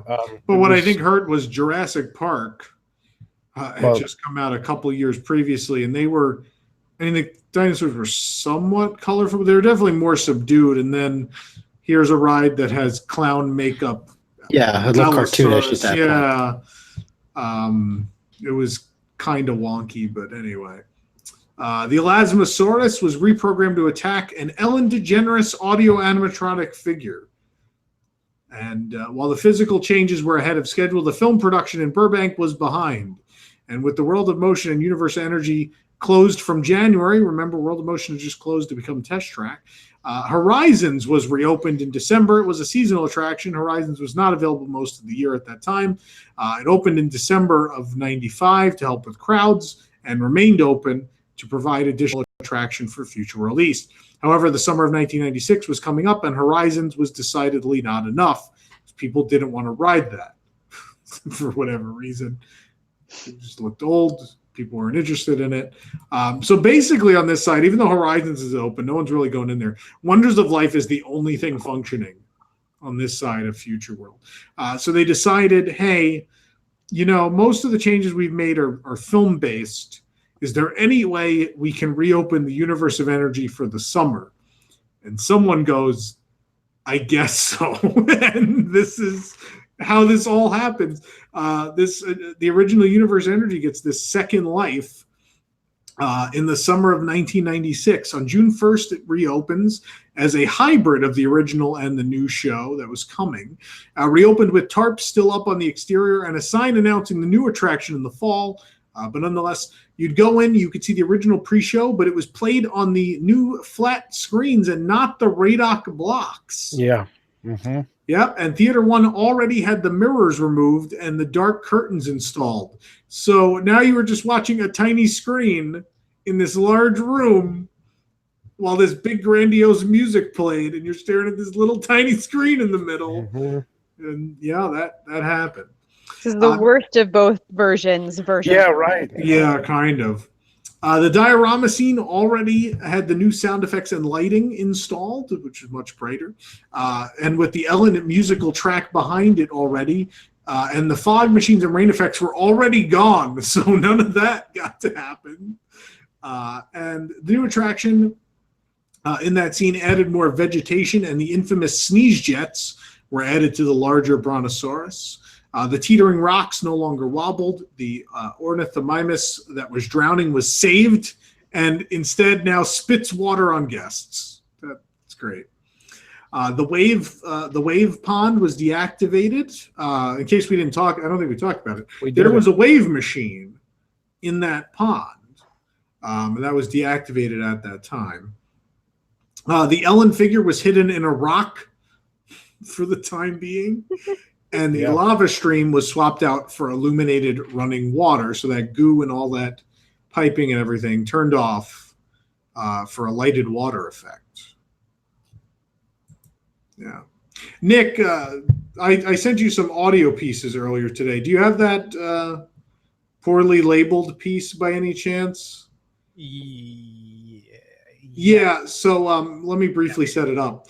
The Theater 2 holding speech was rewritten for this version only of the ride, and for the first time mentioned the actual year 1996. I don't know why this was done.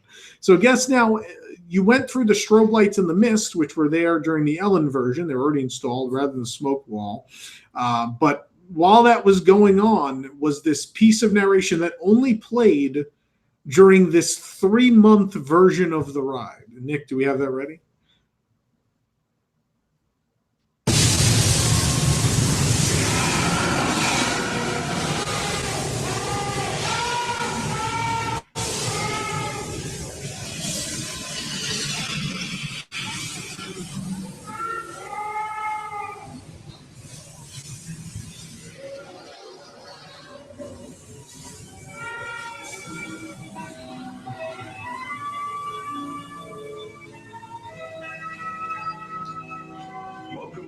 To 1996. As you've just seen, the end of the Mesozoic era was a time of violent geologic activity. For 100 million years, the Earth was torn apart by the tremendous forces of nature.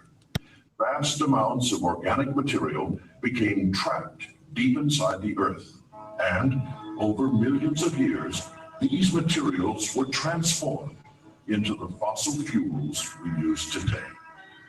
As we continue our journey, we'll explore current and future energy resources around the world, including fossil fuels, nuclear, hydroelectric, geothermal, wind, and solar.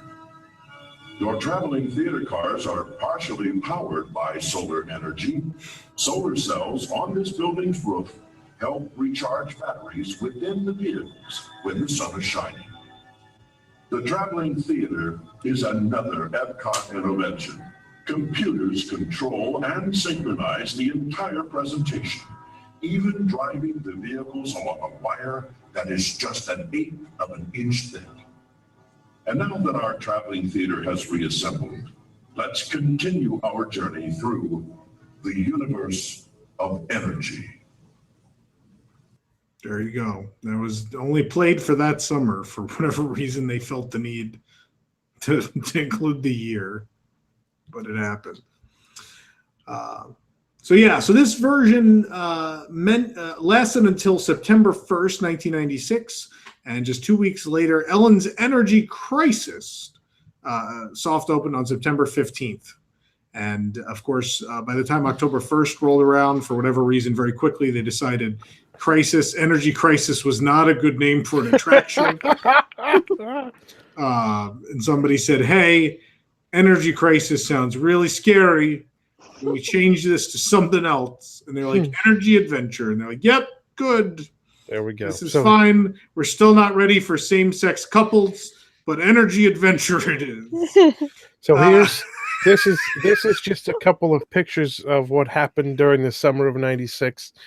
Very sad. Well, that was spring of '96 when they were removed. Oh yeah, this was spring when they took the radar blocks I think down. someone just went in the bag and punched them out.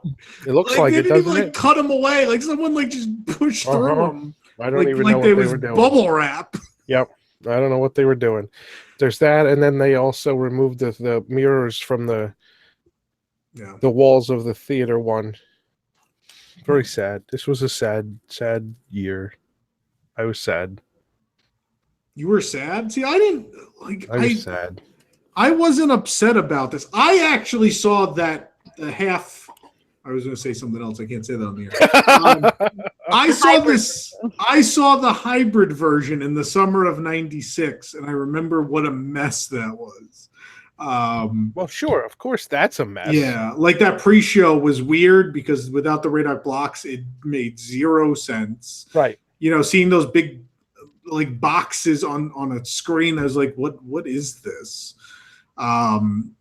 Yeah, a lot of things in there didn't make sense. It was kind of a mess. But I didn't Universe Energy was not something back then that I was like, oh. And I think it was clear at that point that the dinosaurs were staying because we were there in the summer and well, this is reopening as the new thing by the time we come back in the fall. So they can't really be getting rid of any of this. And of course, there's no internet really or fan community back then. So nobody knew what they were doing. You didn't know until you showed up. One day you showed up and women were chasing pirates. You didn't know back then what they were doing until you saw it in person. Yep. But nonetheless, Bill Nye and Alex Trebek dedicated the ride on October 1st, 1996 as part of the 25th anniversary celebration of Walt Disney World. Ellen DeGeneres was not invited because she had just come out, and at the time, 1996, a lot of the world wasn't understanding of that, as understanding as they are now, and Disney, being a family company, decided they wanted to stay away from that. So they uninvited her. They uninvited her from the opening of a ride that had her name in it. Yep. Yeah. Maybe they should have stuck with Ellen's Energy Crisis, and it would be I don't know, Ellen's some other crisis. Yeah, we're not going there. Jeez. But there's pause for editing on the live show. Here's let's look at that. That looks great. Here's the sign of Ellen's Energy Crisis. Yeah. That's the sign I saw. There's a picture of me with that sign somewhere. I should find it. You should find it. I should. Yeah, that's cool. And then the billboard. Can we show the billboard? Because the billboard was great, and I don't understand why they ripped it down because I thought it was cute. It was only there for a short period. The same the topiary dinosaurs, for whatever reason, they were like, nah, let's get rid of this, which there was no reason to. Yeah. You know what this reminds me of totally is Dinorama. Yeah, I can see that. Like the billboard in Dinorama looks a lot like this. Yeah. I don't know why this was so frowned upon. They were like, let's get rid of this. Maybe because Ellen was running rampant at Universe of Energy. People wanted to protect their children from her. Jeez.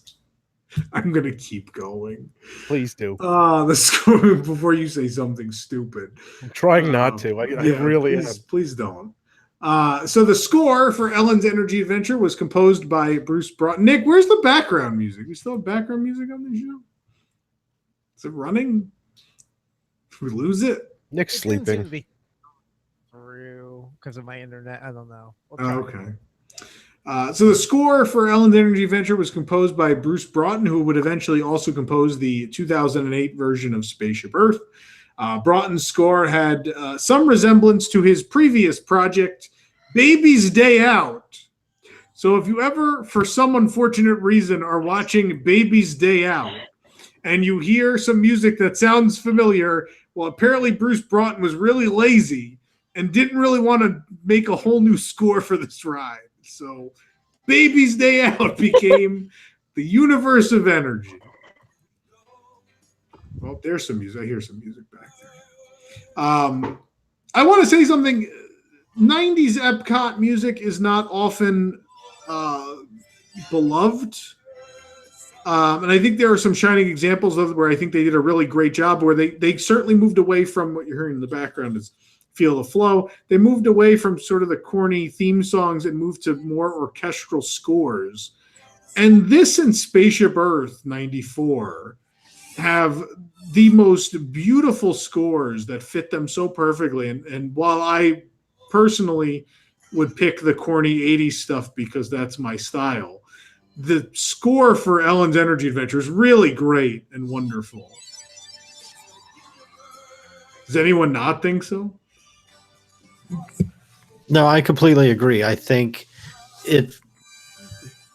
I guess it classed up the joint a little bit in terms of they took down those silver curtains. That's right. And got rid of the 80s television theme song. Yeah, I mean, I guess it made the attraction feel a little bit more important just because of the music behind it. So they did an excellent job with it. And again, I don't mean to disparage the 80s stuff. I think that has a place. But in terms of putting this in the 90s, it made a lot of sense. Yeah. If there's a way they could combine the two now, I think we'd be in a perfect spot. Yeah. I tend to agree with that, but I think what's really interesting is that the 80s version, you have this super catchy, playful music, but the whole tone of the ride is incredibly serious. And then in the 90s, you have this like very serious, somber, beautiful orchestral score, but you have dinosaurs spitting at you and sneezing at you and Ellen and the ding dang, the piggy bank. Everything gets like kind of whimsical and fun. So there's this cognitive dissonance, I think, between like the score and the tone in both decades. Right, which is why I think if you switched them, I don't think the attraction works as well. You have to almost have them playing against each other, or else balance. Yeah, either the attraction becomes too somber, or Are we calling the score from Baby's Day Out somber? I'm not sure it's somber. It's a good point. The baby doesn't die in Baby's Day Out. I was just mad because they took away Feel the Flow. Whatever other music was there, I didn't even want to hear it because Feel the Flow was gone.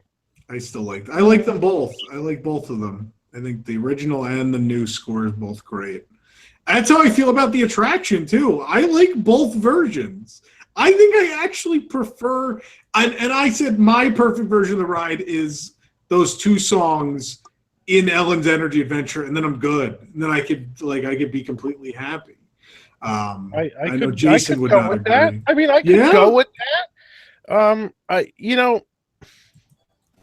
Like the films for me aren't a big deal about the attraction. So it's like if you get me the two original songs, I don't really care what the films look like as long as you've got the songs there. And the last film in theater one with the really cool mirror things and stuff. It's kind of like I don't really. Not excited about losing that, I guess I would say, but it's okay. It was really 80s-ish. So, and I don't dislike the Ellen version. If we got the Radok blocks back for the pre-show, I'd be happier, but I could deal with the Ellen version. It's all right. Well, let's quickly go through the Ellen version. Guests would view an 8-minute film in which Ellen DeGeneres falls asleep and dreams that she is in an energy-themed version of Jeopardy, playing against old college rival Judy Peterson, or Stupid Judy, and Albert Einstein. Not knowing anything about energy, Ellen fell way behind Judy. And at the end of the first round, Bill Nye the Science Guy stepped in and offered to help teach Ellen about energy during the commercial break. And of course, before she falls asleep, Bill Nye is apparently her neighbor in New York, where no one locks their doors. So just knock and come in. Yeah, but she makes that joke, of course. She also makes, I'm not the biggest Ellen DeGeneres fan. I was forced when I lived at home. My mother would watch her every day, and I didn't think she was particularly funny. I think she's actually pretty funny in this, and I don't know if it's the script or she improvised, but I think a lot of the stuff in here is kind of funny. Like, I like the whole thing where if you were driving your car and I was just like, hey, and she pops on another screen. I think some of that's pretty comical. And then like the fog going into the wrong room in the pre-show, and she said, not in here, out there. I don't know. I thought the writing was pretty good, or her improvising. Who knows? Yeah, I mean, whoever, right. But I mean, that's why, that's part of the reason why I don't mind the Ellen version. Yeah. Is because it is pretty funny. She's good at that sort of deadpan comedy, and it works well. I think it's pretty good. Yeah. Upon entering the theater, guests were seated in one of the 6 vehicles. The seating area rotated 180 degrees. They didn't really change the flow of the attraction in any way, which I guess makes sense. It's easy, it works. Just time everything out to how it was in most cases. The seating area rotates to face the 3 large movie screens for a new 4-minute film, but this time it would be computer animated, and Bill would take Ellen back billions of years in time to witness the Big Bang, the Ding Dang, the Piggy Bank, whatever you want to call it, and the formation of the Earth. And finally, they ended up in a prehistoric jungle where he briefly explained how fossil fuels were formed. Now, I want to mention briefly here, because I know a lot of people knock 90s Epcot. The same way they had created the largest, the animated sequence was the largest example of the multiplane camera. In this case, computer animation is still very new. This was supposedly like the widest format computer-generated film made to this point. So even in the 90s, I know we knock 90s, and they changed the goo out for water with light in it and things like that, but they were still trying to do different things here. And I think this, even now it didn't look horrible. Like, I think even last year watching that CGI portion, it still held up pretty well, and it was a really cool little segment. So not it's not all doom and gloom, even though Jason will tell you it is. So everything's fine. At the conclusion of the film, the seating area rotated once again to face the curtain, which would reveal the primeval diorama. The entire seating area again would move through there, which was populated by numerous animatronics, of course, all that were there before, but now with lots of new lighting and new sound effects, and a dinosaur, the ornithomimus was no longer drowning. He's spitting. Maybe they added a snail. We don't know. And of course, the big change was the Ellen animatronic fighting off the Elasmosaurus. The rumor is, this isn't really confirmed anywhere. I've heard many people say the Ellen was a reutilized figure from World of Motion, which closed in January. And the hot thing at the time seemed to be Disney did not want to throw away any animatronics from the World of Motion. So Ellen ended up getting pulled from there. They sent a bunch of them to Pirates of the Caribbean at Disneyland for like nonsense reasons. Like, they put characters in places that there were barely even places. For whatever reason, characters from the World of Motion were getting thrown all over the place. And then a sea serpent ended up sitting outside at Hollywood Pictures backlot at DCA even. So who knows what they were thinking. I thought, which Ellen animatronic are you talking about? Because I thought, I thought that Ellen animatronic was like the brand new Generation 3 that was like $1 million animatronic. I don't think so. That's what I thought. I thought Have that you was ever a seen brand that new thing? Well, I can't imagine. I don't know. That's what I thought. That's what I thought I read. I don't think so. Okay, I don't know. I think it was I'm pretty sure it was something out of World of Motion. It was bad. It was always bad from like the first moment. That animatronic was bad. Yeah, See, I vaguely remember, Jason, it being marketed as a complicated animatronic. Yeah. I don't think they specifically said it was a Gen 3, but they certainly somebody talked about it at Imagineering as You know what it might have been? So Alien Encounter, Sir was Tom Morrow, but with like new arms. Yeah, okay. So maybe it was a World of Motion figure fitted with new arms and a head or something like that. It would have been around the same time, so they may have figured like, hey, we can keep the old body and just, we just got to get some new arms on there. I could definitely see that being the case. Because you're right, it doesn't move like in next gen. Yeah, and World of Motion, again, everything from that got recycled. Like they had decided with World of Motion they were not going to throw any of those out. I mean, I'm reading. I've seen this on sites that said it's the biggest addition was the $1 million Generation 3 Ellen animatronic. If that cost $1 million, they got seriously ripped off. Yeah, that's rough. I can't imagine. Yeah, I mean that's a pretty weak animatronic. Compared to like Sir. Let's look at it this way: the Wicked Witch in Great Movie Ride is one of the most advanced figure to that point in time. 1989. This is 7 years later? Yeah, 7. This figure debuts, and a couple years later, like the Witch in Great Movie Ride still looked good. This looked like garbage to the point where it was ripped out because it looked so bad that they didn't even want to fix it.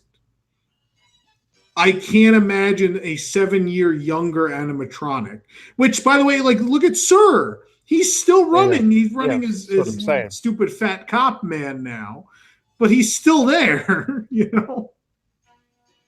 I don't think so. I can't imagine a figure that expensive and fairly new in comparison would have been junked like that. Doesn't make any sense.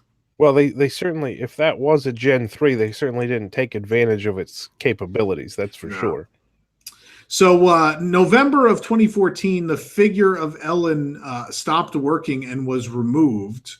And that's when they replaced with the group. They rearranged and added back a Pteranodon. The Pteranodon that was removed for Ellen came back out of retirement after all those years, because he had sat backstage as part of they used him to talk about animatronics on the Undiscovered Future World Tour. You go backstage at Energy. But he ended up back in the show, apparently. When Ellen left, and they were like, well, we got to do something with this. And then the Elasmosaurus fought a rock for 3 years. Yeah. Leaving the diorama, the vehicles entered a second theater where they reassembled back again after listening to a brief prehistoric broadcast from KNRG News Radio featuring the voices of Willard Scott and Chris Berman. Guests viewed a 12-minute live-action film on 3 giant wraparound screens in which Bill Nye took Ellen on an in-depth look at various current and future energy resources across the United States. Actor Michael Richards made a brief cameo as a caveman near the beginning of the film as well. Spare no expense on the film production here. I mean, this was a really well put together film. They had a lot of really great talent. Michael Richards at the time is still doing Seinfeld, and this is at the point where Seinfeld had pretty much the height of its cultural relevance and highest ratings. So, I mean, that says a lot for the production of this film. One of my favorite fun facts in the film, you may remember when they talk about coal, they show the train. They're following this train going along. And you hear like the train horn go on and the camera shakes and Ellen goes, whoa. That was actually in the film. They actually, I think they lost control of the helicopter for like a split second. And so it shakes around. So imagine it was like, how do we explain this moment where the camera shakes around and someone goes, well, what if we have the train horn go on and they're scared by it? And everyone's like, yeah, we'll go with that. I love that story. I think it's really neat. So anyway, at the conclusion of the film, the screens rose. The entire seating area traveled beneath them into Theater 1 and rotated back to its original starting position, facing the audience towards a large television-shaped screen. And the final 2-minute film presented the end of Ellen's dream, in which she used her knowledge about energy in round 2 to unseat Judy as Jeopardy champion. of course, by knowing that the one source of energy that will never run out is brain power, Alex, not intellectual properties, as I was told. Brain power. Yes. So that's Ellen's energy. I really loved this version. I thought it was funny, and I could sit through this. It was still a bit much at the length it was at. But I could often sit through it every couple of trips to Epcot and not feel terrible about my 45-minute investment from pre-show to finish. It was fun and enjoyable. And for an update that, so much we often vilify the inclusion of IPs and including celebrities and rewriting, especially opening day Epcot attractions. But this hit the mark. I thought Jeopardy fit in perfectly. It was a great story point, and it made sense. And you still learned a lot of things, but at the same time, were really entertained because here's Bill Nye to give you the fact, and then Ellen will make some sort of joke about it. And you just keep going back and forth with that formula, the straight man and the comedic relief. And it worked really well. I thought this and 94 Spaceship Earth are kind of I thought how all of the 90s update of Epcot should have been handled. And I think half was right and half was wrong. And that's the story of quote unquote Project Gemini, which was the updating of Epcot at that point. I agree with you. I think that this incarnation of Universe of Energy was really entertaining. I also really liked Ellen and Bill Nye. And same thing with like the movie in Canada. I thought having Martin Short in there gave it an extra oomph, and it just became a lot more entertaining. I think that when you add comedians, especially ones that actually know what they're doing and are actually pretty good, it made the 45 minutes go by much quicker, in my opinion. So I kind of miss it. I love the addition of Bill Nye. I always loved Bill Nye, and I think with the dinosaurs and now with Bill Nye, you're making more of the attraction relevant to kids going through. And I think that was important to get the message across to a new generation. Yeah. I mean, Bill Nye's show, wildly popular at the time. And I mean, made a lot of sense. And then Ellen's show on ABC was doing fantastic. Right. So it all made a lot of sense. And even though I think on paper, if someone Imagineering, if I'm sitting in that room and someone comes in and goes, all right, we have an idea for how we're going to redo energy. They're like, okay, go ahead. Well, it's going to be on the set of the Ellen television show, and she's neighbors with Bill Nye, and Bill Nye is going to be like her friend, and she's going to fall asleep and end up on Jeopardy. Bill Nye's going to help her win at Jeopardy by taking her through like the history of life and energy and how it's created. And I would have loved to have been there when someone said, yeah, that sounds great. Go for it. No one said that. No, and how it got approved and how that was the idea, I don't know, but it worked. If you explained to anyone before they went in like what they were going to see, it no way makes any sense, and you'd be like, I'm not going in there. That sounds stupid. And then you go in, and it was charming and cute, and it did a good job of teaching and at the same time having a good time, which, the format of Universe Energy needed that. You couldn't add, I don't think there was a way to add like new scenes. You couldn't do a Spaceship Earth style overhaul to Universe Energy. It really just needed a new film that was entertaining. And think the fact that this version was open for just shy of 21 years is pretty amazing, because it should have felt more outdated than it actually was. That actually felt. Yeah. I think we all, for the last decade, it's like, oh, this should be updated, but I think we should have felt that way more intensely given the age of it. And I always loved it. I always thought it was really well executed, but I think some of the reason I feel that way is because I travel a lot to Disney with my dad, and he adores Ellen DeGeneres, and in fact names her as one of his style icons. I did go figure. Ellen DeGeneres and Larry David are his like favorite style people. Pretty and similar. tried to emulate. Yeah. Also Rachel Maddow. It's a very. It's quite a group. He would, every time we would go on this, it was like the first time he was hearing the jokes.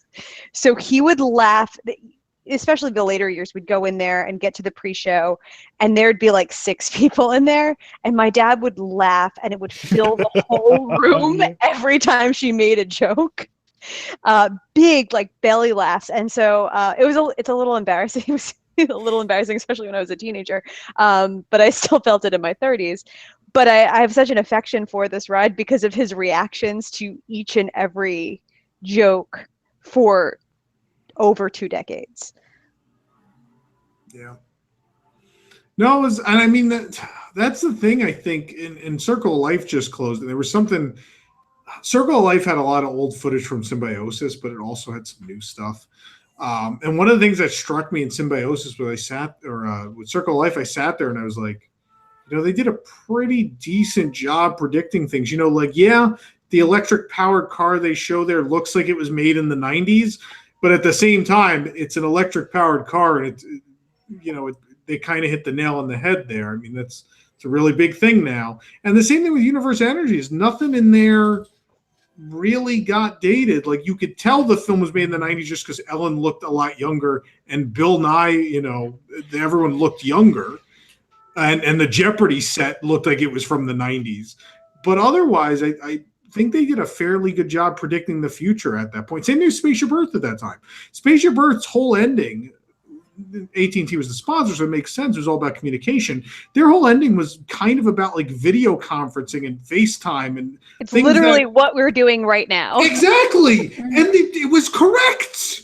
So it was this time, it would have lasted a lot longer and still been relevant even today. Like, yeah, it's old because we've been doing that for years now, but at the same time they were right. And so I don't know. I don't know what it was about the 90s where they were slightly more able to correctly predict the future than they were in the 80s for whatever reason. Well, I think the future came about slower. You think so? I think it changes faster. That's what I mean. I mean, it changes faster. Yeah. Now, in the 80s, it came about slower, but I think it was bigger changes. Yeah.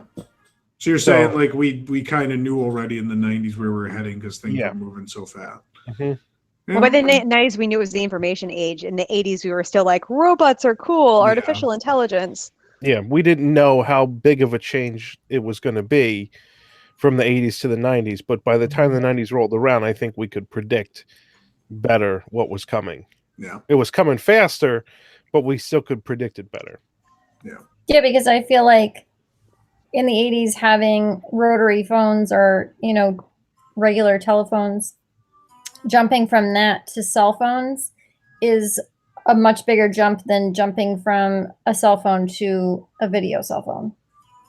Like what we're like Skype and stuff like that. Yeah, but I mean, cell phones still weren't really that big, like 94, 95. I mean, it's not as like cell phones were by 2000, 2001. No, but it wasn't hard to see where it was going to go, right? Yeah. Like in the 80s. But they still pretty accurately, like the whole end of Spaceship Earth was pretty accurate. It was.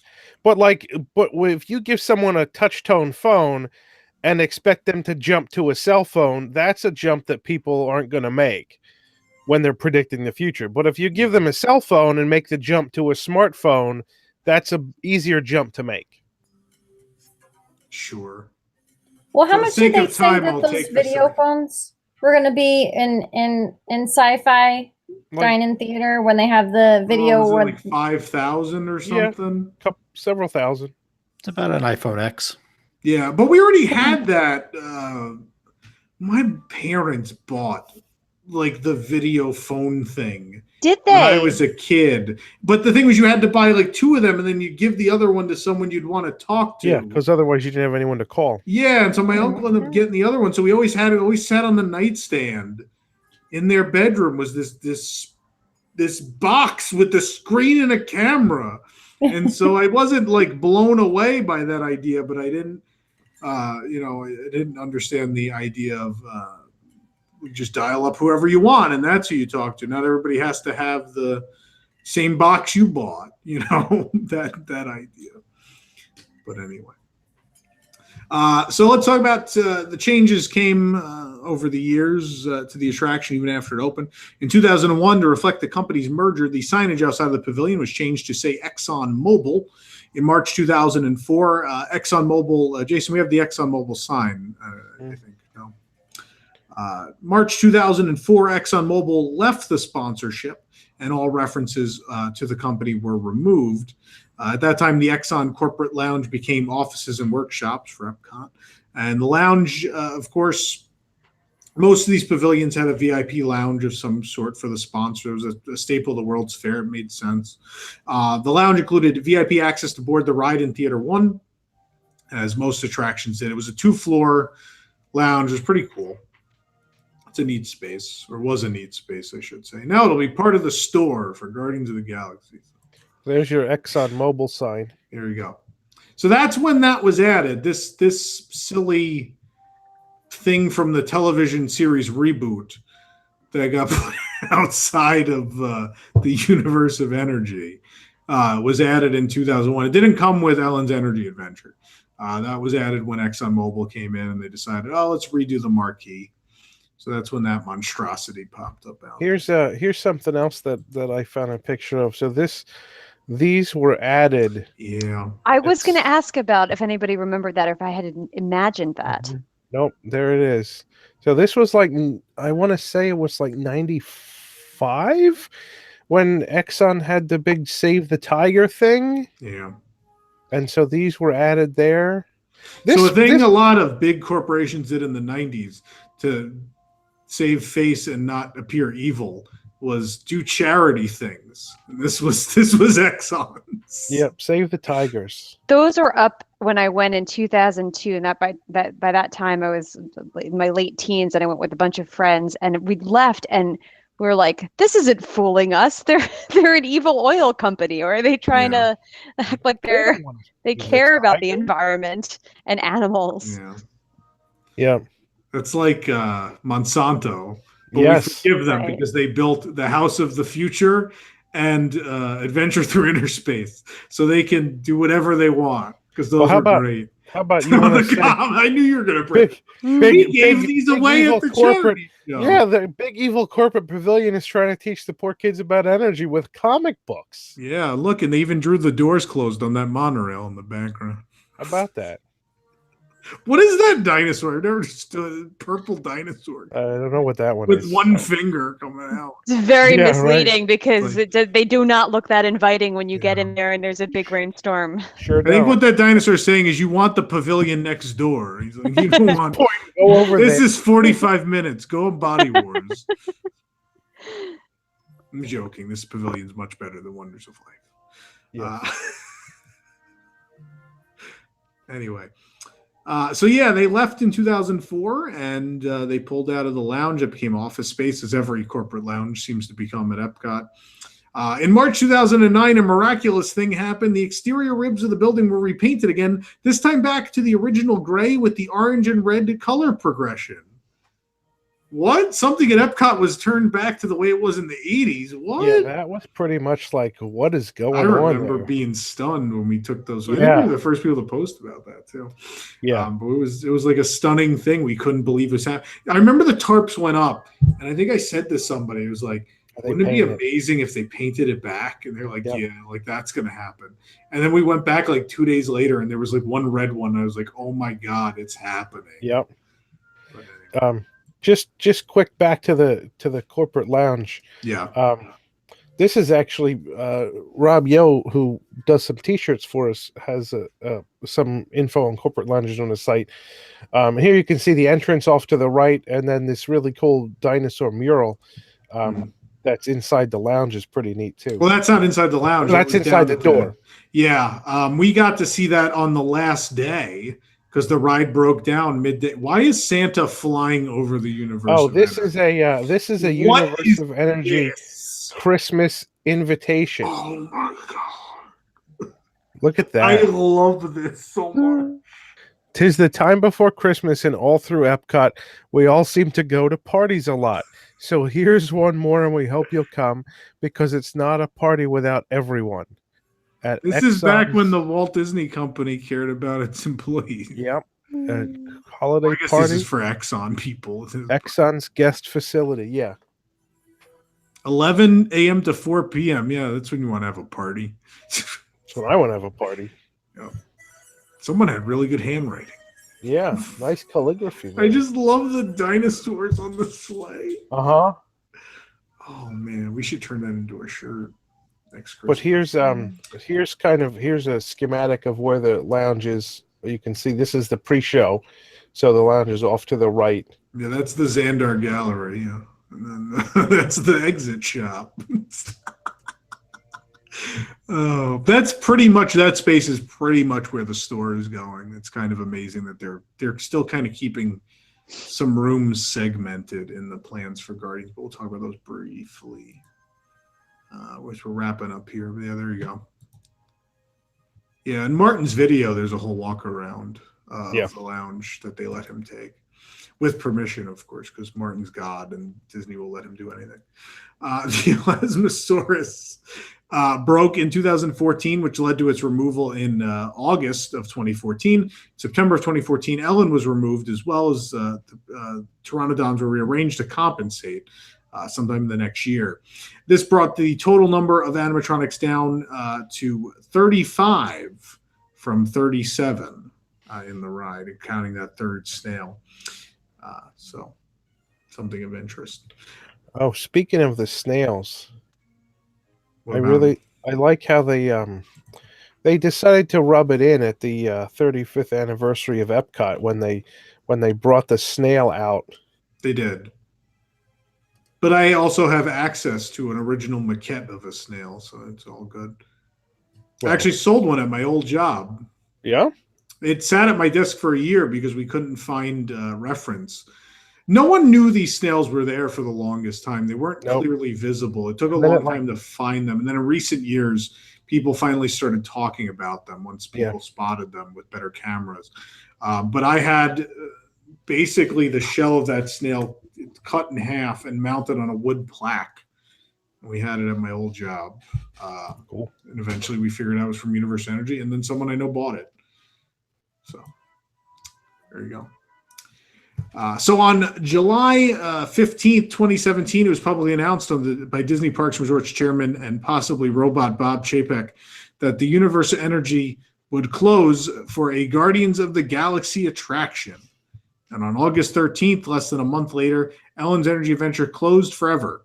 And despite technical problems throughout the day with the car batteries, the ride limped across the finish line. The last ride stopped short in the Dinosaur diorama scene, and since it would take hours to get the ride back up and running, it was instead decided to allow guests to walk through the scene and take as many pictures and video as they wanted, which is really cool. And there's all this great video and stuff out there. Actually, you're showing it right now, Jason. Should put that up for everybody. This is in Martin's video, but I think Jeff Lang shot this because Jeff was there that night, and then Jeff met us for a great movie ride and told us all about this. Yep. Which is really cool. It's great that they let people do this. It would have been a shame if they just evac them on the last ride ever, but this ended up being a much cooler thing, and now generations of people can enjoy a much better look at the ride than anyone ever got. Yeah, very true. So it's great to see all that work that all those people did to make that scene happen. And even that fire alarm that's sitting in the middle next to that snail. Look at that. That snail was barely even visible. No one even knew he was there. And now we live in an age where there's 4K video of that snail moving right there. Yeah. It's a wonderful time to be alive, folks. But anyway. Actually, 82, 83 was a wonderful time to be alive, too. 98. I like 98. It's a golden age. Remember, we did that segment. Yeah. There's Jar Jar Binks. See? IPs in all these attractions. Wow. What? You're closing this for Guardians? What's that? So the fun thing is the nice thing with Universe Energy is I think the world had a nice long time to say goodbye. And a big part of that was thanks to us, I guess. On June 30th, 2016, we, of course, ran the story as a rumor that the Universe Energy was going to be replaced with the Guardians of the Galaxy attraction. On August 16th of 2016, we said it would be a roller coaster. You can look that up. That exists. And then the whole world yelled at me it wasn't going to be a roller coaster. And guess what? It's a roller coaster. So there you go. I was right again. And don't bring up the Speedway because then I'll just end the show early. And it's a family roller coaster. Yeah, well, we'll talk about that in a moment. So Cast was first told that the ride would close in January of 2017, but surprise, something got delayed. So suddenly they were all being told that, we're going to go through October 1st, 2017, so at least it'll get to the 35th anniversary of Epcot, and then we'll close the Universe Energy. And then Bob Chapek said, no, we're going to close this in August, and the same day as the Great Movie Ride, because we don't care about our customers. Pretty much, yep. Yeah. So big F you to people. It was supposed. So the interesting thing is the D23 event on October 1st, 35th event. They advertised for their dining thing they were doing at the end, which was like going to lounges and dining in exclusive places all around the park, a progressive dinner thing. They advertised you were going to get to walk a ride. You're going to get a special opportunity to walk an attraction, a classic attraction. The rumor is that this was going to be like they were going to be the last people to walk through Universe Energy. It was going to close that day. And then suddenly Parks and Resorts decided, no, we're going to close the ride in August. And so suddenly they got to walk through Spaceship Earth because there was no other options available. That's at least the rumor. We don't know how true that is. But leading up to it, we had heard they were going to walk Energy. And then suddenly that wasn't happening. And the page for the D23 event was reworded suddenly. So, yeah. So anyway, on July 15th, over a year after the rumor was posted on the site, Bob Chapek announced the attraction at the D23 Expo, where I giggled and clapped. And then on December 7th of 2017, we posted an interesting post. Jason, I don't know if you have that up. There's the link in the script if we want to show people. We should talk about what we know so far about this and get into this. Obviously, in Back to the future part of the name is where we go and we talk about what we think is going to happen in the future. In this case, we're talking about an attraction that's in development, and we already know what's replacing what we talked about. And so things are a little different this time around. But I want to talk about this. In the meantime, I want to quickly mention Disney's announcement they made on February 11th, which is when they announced that it was a roller coaster, as if we didn't know already, because the VP of Epcot had already accidentally slipped that on the anniversary. And then they also claimed this family attraction will be one of the world's longest enclosed roller coasters when it's added to Future World. That was their other thing. And of course, they went on their whole Epcot tirade, which is the park will be made more family, more relevant, more timeless, and more Disney. That's what they're going with. It's like that. What is it? Authentically, I never get it right. Authentically Disney, distinctly Chinese, or is it the other way around? The Shanghai Disney tagline. You never think of it. But anyway. No idea. Sorry. Jason, do you have that link open? I'm looking for it. I don't know what. Where are you looking for it? It's in the script. I don't know what happened to the script. Great. I'm gonna give you the link then, so we can show people this thing. Okay. Hold on. What link is it? What page? What post? Just paste it. Calm down. It's only a live show. There you go. The one where we broke down the what's going to happen with the Guardian Charge. We had a lot of people in the chat asking about it, so I want to. Okay, here it is. Talk about it. Because people have been asking. So they've closed the original Universe Energy. We saw this concept art get released. This is what the outside is going to look like. The Nova Core ship is out there in front. The attraction is going to be themed in some way.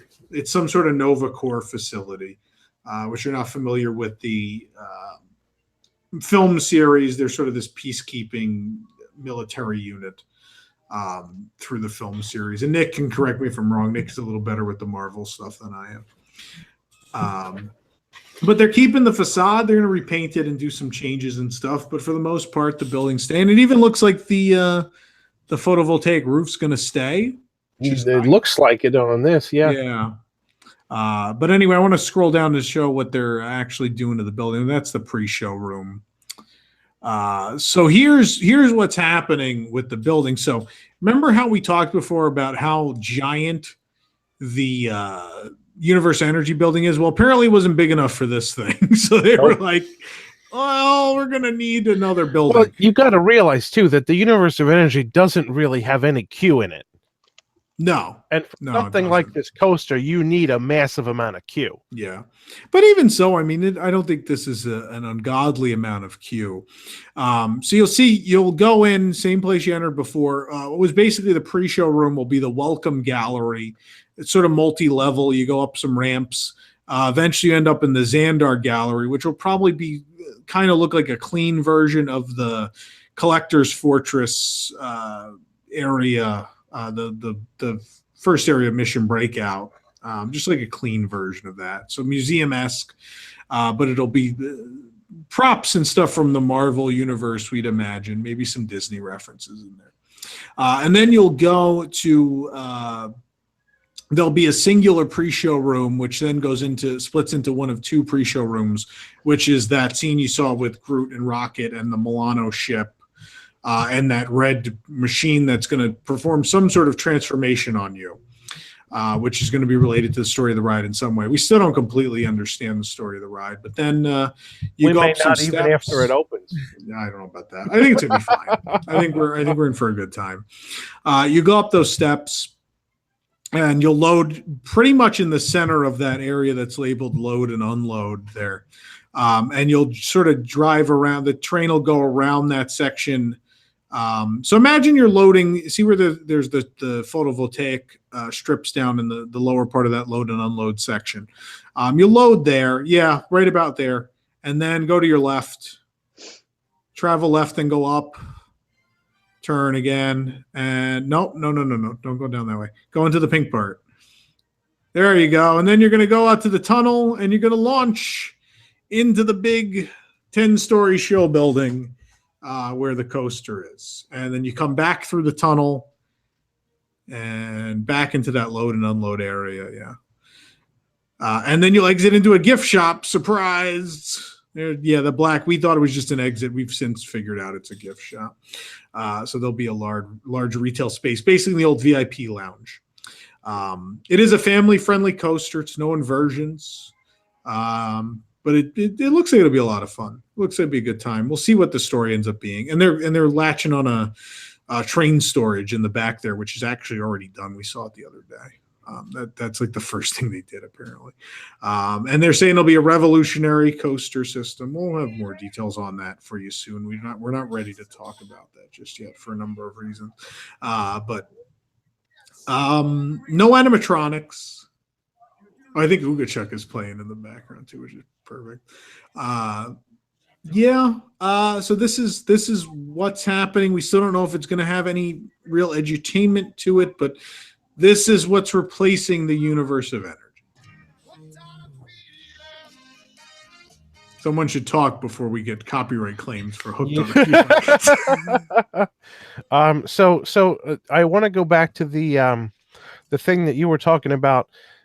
With the dining in the universe of energy that was going to happen with that progressive dinner before. Yeah, and so just like Great Movie Ride, where we were able to rent it out because these rides were trackless, both had been turned into a pretty easily booked dining package where they just roll out tables and chairs and such in these attractions. It was real easy to do. So here's one of those set up in the universe of energy. Yeah, in the diorama. That one, sadly, but I wish we had more time. But thankfully, they turned off the Smellitzers and the fog machines here for this. Yeah, but then the Sneezing Dinosaur, what they did was they put the condiments in the nose, and you just walk up and oh my gosh, need some ketchup. Oh boy, thank you. Yeah, that's what happened there. Well, at least I got my tumbler. Thank God, I'll always get to remember past attractions with a tumbler, a shirt, an ornament, and a hat. And a hat. Oh, here's thank you, Disney, for being so thoughtful. Here's a picture of the there's Ellen with supposedly $1 million Ellen animatronic. But you can actually 1 million Canadian. You can actually see. Are we going to talk about when she brought out what was apparently she believed? I don't even want to. Okay, that was so funny though, because you can see the shirt, right? The shirt and the pants. I don't think it was even the pants. It was definitely the shirt.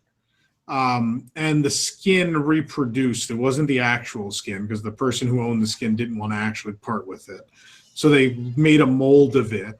And so they went out there with the mold of the skin and the shirt, and the rest was completely fabricated. So it was barely actually any of it. Fun story with this, and those unaware, on the Ellen show, she came out when the ride was closed. She was like, oh, I want my animatronic. Where's my animatronic? They'd already, as we talked about before, in 2014, that was removed. It was gone ages ago. So Disney's PR department went and was like, can we get the figure? And Imagineering was like, no, we don't have it. It doesn't exist anymore. We broke it down for parts, 3 years ago. It's gone. The only thing that they actually still had backstage was you could see those pants don't line up. The shirt's right. But even the shirt's a later version. You could see maybe the red shirt might be. No, but the other shirt is too. Sometimes the second version, clothing gets changed on animatronics all the time. I don't think the pants might have been real too, but it was barely any of it. There was no machinery part because they had broken it down. And so the only thing they had backstage at Epcot, they still had another set of replacement clothes, not the ones you're seeing there. There was another set of animatronic replacement clothes that are backstage somewhere with perhaps clothing items from other animatronics in the park that have been retired at an undisclosed location. And so Disney decided not to go forward with bringing anything to Ellen because all they had were the clothes. But then some collector decided, well, I've got the face mask and this shirt, so I should get flown out to LA courtesy of the Ellen show to do this bit, which obviously Disney is super pissed about. So that's what happened there. For those unaware, but that's not even the original skin. The person owned the skin, obviously didn't want to part with it. That is a cheap copy of the face of that figure, the rubber mask with poorly painted eyes, because obviously animatronics typically that's cut out, right? And there's actual like moving eyes there. But anyway, and the hair looks a lot worse too. Yeah, that's not the hair. That's not the hair. So that's the story with that. It's a fun story. It's also probably not smart that the person that did all that shared like all that on social media, so Disney knows who they are. It's super smart. You always want to do that. Anyway, can we talk about Guardians? I want to talk about Guardians. We're in the future part now. I want to have this discussion. This seems like the venue for it. Obviously, wait! I'm not ready for the future part yet. You're not ready for the future. Why are you not ready for the future? Because there's a handful of pictures that we didn't talk about yet. Sure, let's go through them quickly. Okay. Well, we don't have to be quick. We could take our time and discuss it. So, yeah, I mean, we're not even near 4 hours yet, right? No, so that's why I'm not worried about it. Here's the first one. Someone said Ellen is an NBC Universal show. Yeah, but it's also syndicated on ABC channels too, so it doesn't really matter. What about the tile mural? Yeah, we didn't talk about the tile mural. Talk about this. Nope. We think these tiles are going to end up somewhere, by the way, because we watched when they removed them. They didn't just like throw a wrecking ball through that wall. Those were all removed by hand. They were all popped off. So when they were all popped, all we saw was this white wall with a bunch of ridges in it where the tiles had been, like between the tiles. The ridges were still there. So they popped these off pretty delicately. So who knows what's going to happen. But this hand-laid tile mural was pretty amazing. Yeah. And what was it? It was supposed to be the energy radiating off of the sun. Well, this is so this orange thing is the sun. Yeah. And this is energy radiating off the sun. And then way over here, in the darkness over here, I'm going to bring in this other picture. This at the very edge of the energy radiating, there was this little white dot. Not even a full tile. It's literally a white dot. That white dot represents the Earth in the actual size it would be in relation to the sun, which is this gigantic piece here. Could you bring back up the little one?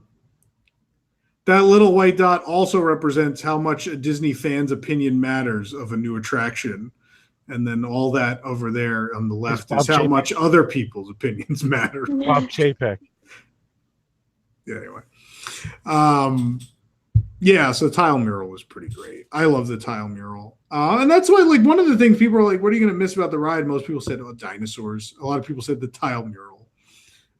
Those were like the two things people talked about the most when it closed. It was like, oh, I'm going to miss the tile mural, or oh, I'm going to miss the dinosaurs. Yeah, because we already missed the songs. So you couldn't really, like, you couldn't pick the songs. But I think obviously losing the ride, losing the traveling theater, we lost both of them in one day, which was one rough. day. It's kind of crazy. This weird, life is weird sometimes. How it just happened that those two things ended up getting closed on the same day. How crazy is that? What else you want to talk about? This is one of the. Can we talk about where one of the animatronics ended up? Sure. Or where actually several of the animatronics ended up. So a lot of the dinosaur animatronics, including all the pteranodons, were shipped to Disneyland to be used as spares for the Primeval World diorama that we talked about at the very beginning of the segment. There was one pteranodon that was too large to fit, which is this one here. And so they brought him out and let people take pictures with him. What event was this at? This was Happy New Year. This was like I guess January 1st or something. I didn't even know about this. So they I mean, again, we talked about it's all based on that, so it makes some sense. They just did redo the entire scene out there kind of at the same time that this was closing, so that makes some sense. Where that Pteranodon will end up is interesting. Some people think it's going to end up in the queue at the Guardians ride. We'll see. Nothing I have says anything about it. So, I mean, it could certainly happen. I don't have a ton of details on what's in there. That'd be great if it did. I think that'd be that should be there. Nice one of them should be there. Right. Yeah. Well, they're going to put something. Yeah, and you have Figment in the Mission Breakout queue. So come on, Harold's in there. Well, and Dolores the octopus from Vacation Hoedown is in there. I mean, come on. But here's some random guy with that's amazing with the sign and the. He has his hat on. Yeah. Oh, so this was out at Disneyland. Looks like a cast member thing. It was backstage, I'm guessing. No, I don't think so. No, I don't think so. Oh, it's neat. Yeah. Well, it's good. See, it's nice. Happy ending for those guys, right? Oh, here's a much bigger one. Look at this one. Wow, that's really cool. I mean, that's a big pteranodon. She's a cast member. It was a cast thing. It's backstage. Okay, maybe it is then. That's really cool, though. Yeah, that's probably why we didn't see this. I don't know where you found this.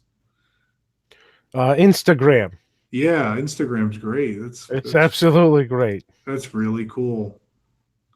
Anyway, we knew Imagineering took all the animatronics, so it's great to know they're finding life. Yep. But is that all the photos you have now? Let me see. We'd like to talk about Guardians. Do you want the? I wore the shirt. Come on. Do you know who played Albert Einstein in the film? Who played Albert Einstein? Benny Wasserman. Who's that? I don't know.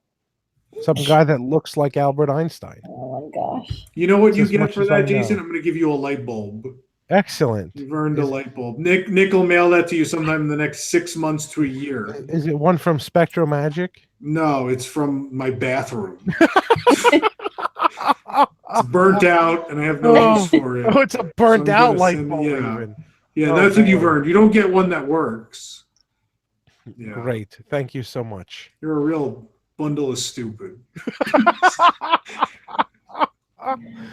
Oh, my Lord. Oh, man. All That's all the pictures I have at the moment. Unless you want me to go look for some more while you're. No, we should continue because this is moving nowhere, relatively speaking. Benny Wasserman actually does look like Albert Einstein. He's played him like 4 or 5 times. He does. What else has he played him in? National Lampoon's TV the movie. Wow. Angels with Angles. He played Colonel Sanders. The Adventures of Doug and Lenny. None of which of these I've heard, by the way. It doesn't surprise me. And Baby's Day Off or whatever that was. Baby's Day Off. The Leave It to Beaver movie played Baby Albert has a Einstein. job? What was Day that movie Off? you're talking about? What are you talking about? Baby's Day Out. Baby's Day Out. Baby's Day Baby's Off. Day Off. And it's hard being a baby. I need a day off. I think I'll go to the Hall of Presidents and take a nap. Jeez. He also went to schools. What was that? What was that, Nick? He also went to schools as Albert Einstein. He went to schools as Albert Einstein. Wow. Like, to talk to kids, yeah. Like, Nick, didn't you go to schools as Albert Einstein?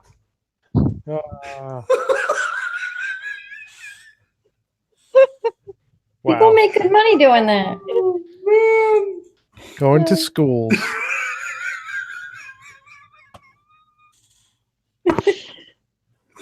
All right. Well, here's the last picture I want to show, because this is in a lot of the Disney history books. Please, because you've derailed my whole final segment. And you talked about the mural. So this is actually them installing and putting the finishing touches on the mural. Yeah, there's the paint. Look at that. The paint, yeah, because all paint cans are yellow at Imagineering. What is that?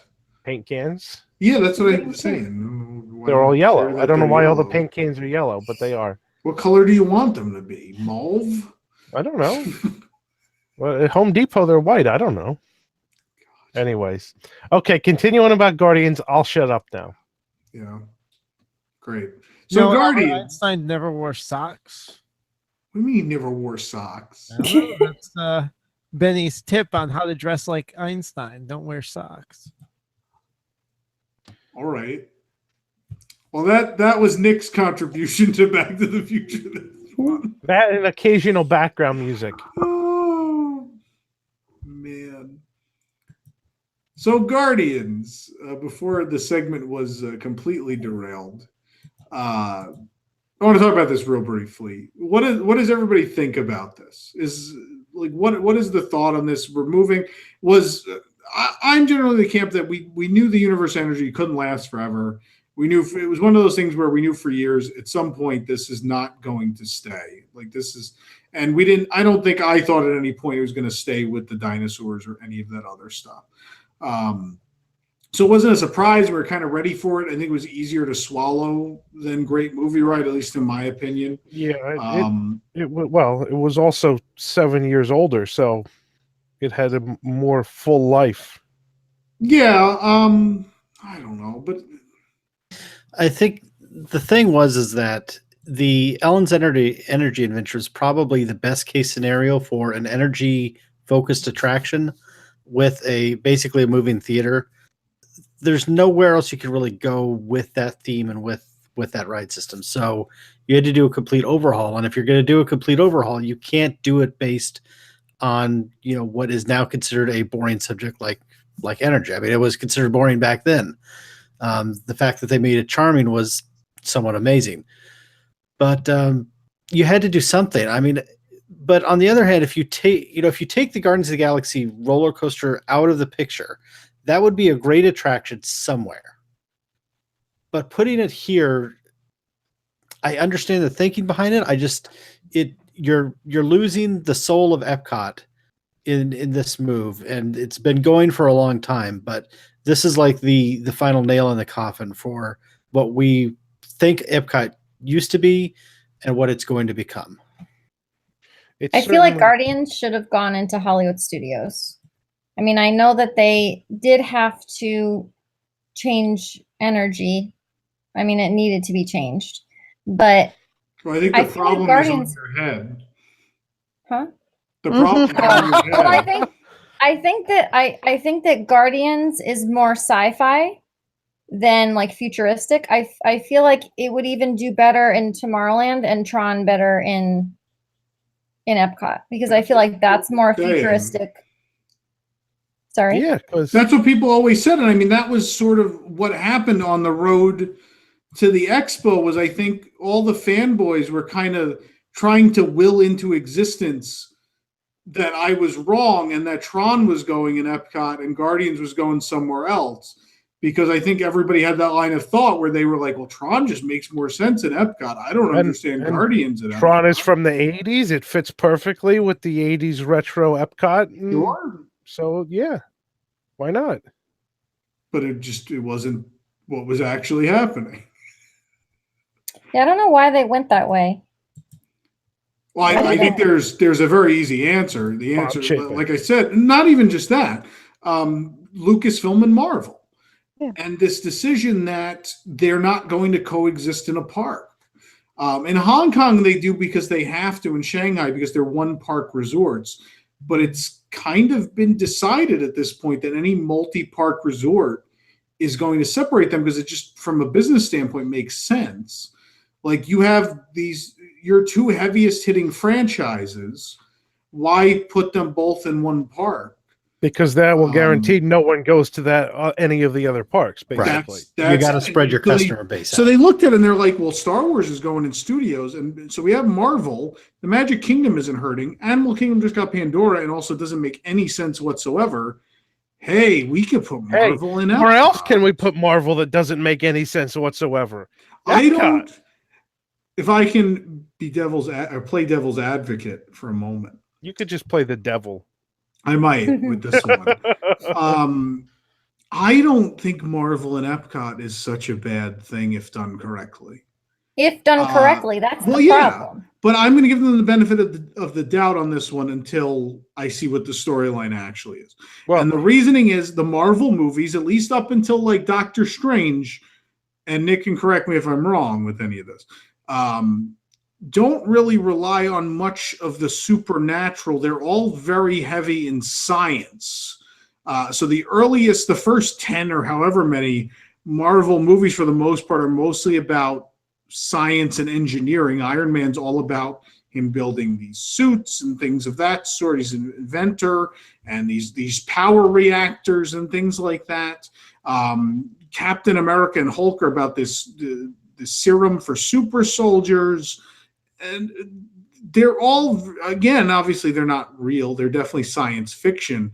But I think the Marvel movies, at least early on, are very believable because they are sort of all based in science and there's somewhat less, other than Thor, there's somewhat less of that supernatural stuff going on. Now, at this point, they've transcended far beyond that with some of the recent stuff. But and the fact that even Iron Man has a whole movie that's about this Stark Expo, which is the World's Fair in Flushing Meadow, Queens. I think if done correctly, it works. And I hate to say this, but the Iron Man experience in Hong Kong, what the attraction itself, I wouldn't be crazy about. The queue and the building and everything. They're even using Epcot music in that queue in Hong Kong. It's being used as the background music because it's the Stark Expo. And I think you could make it work really well. I don't know if they will, but my hope is that someone thought of that, and that's kind of where things are going. If done right, it could make a lot of sense. The whole idea of the Guardians is they are guardians to protect the Earth. I mean, that's a theme throughout the comic books. So the fact that they're concerned about what's going on here and want to come help us out makes a ton of sense. Even if it's not an external alien threat or something like that, it's a threat we're getting ourselves into. So if it does have that energy crisis theme, the Guardians actually make a ton of sense. If done right, they could fit it into the Epcot theme. I even think that even if it's not done right with the theming and trying to seamlessly make it fit in Future World, people will be pretty forgiving if the ride itself is really well executed, because I was pretty against the Guardians overlay or whatever you want to call it at DCA.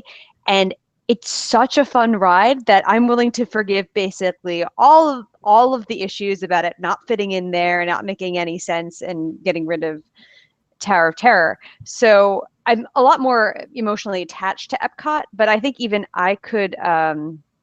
I'm not proud of this about myself, but even I could get excited about it if the ride itself is really well executed. I want to now cut to Jason's face.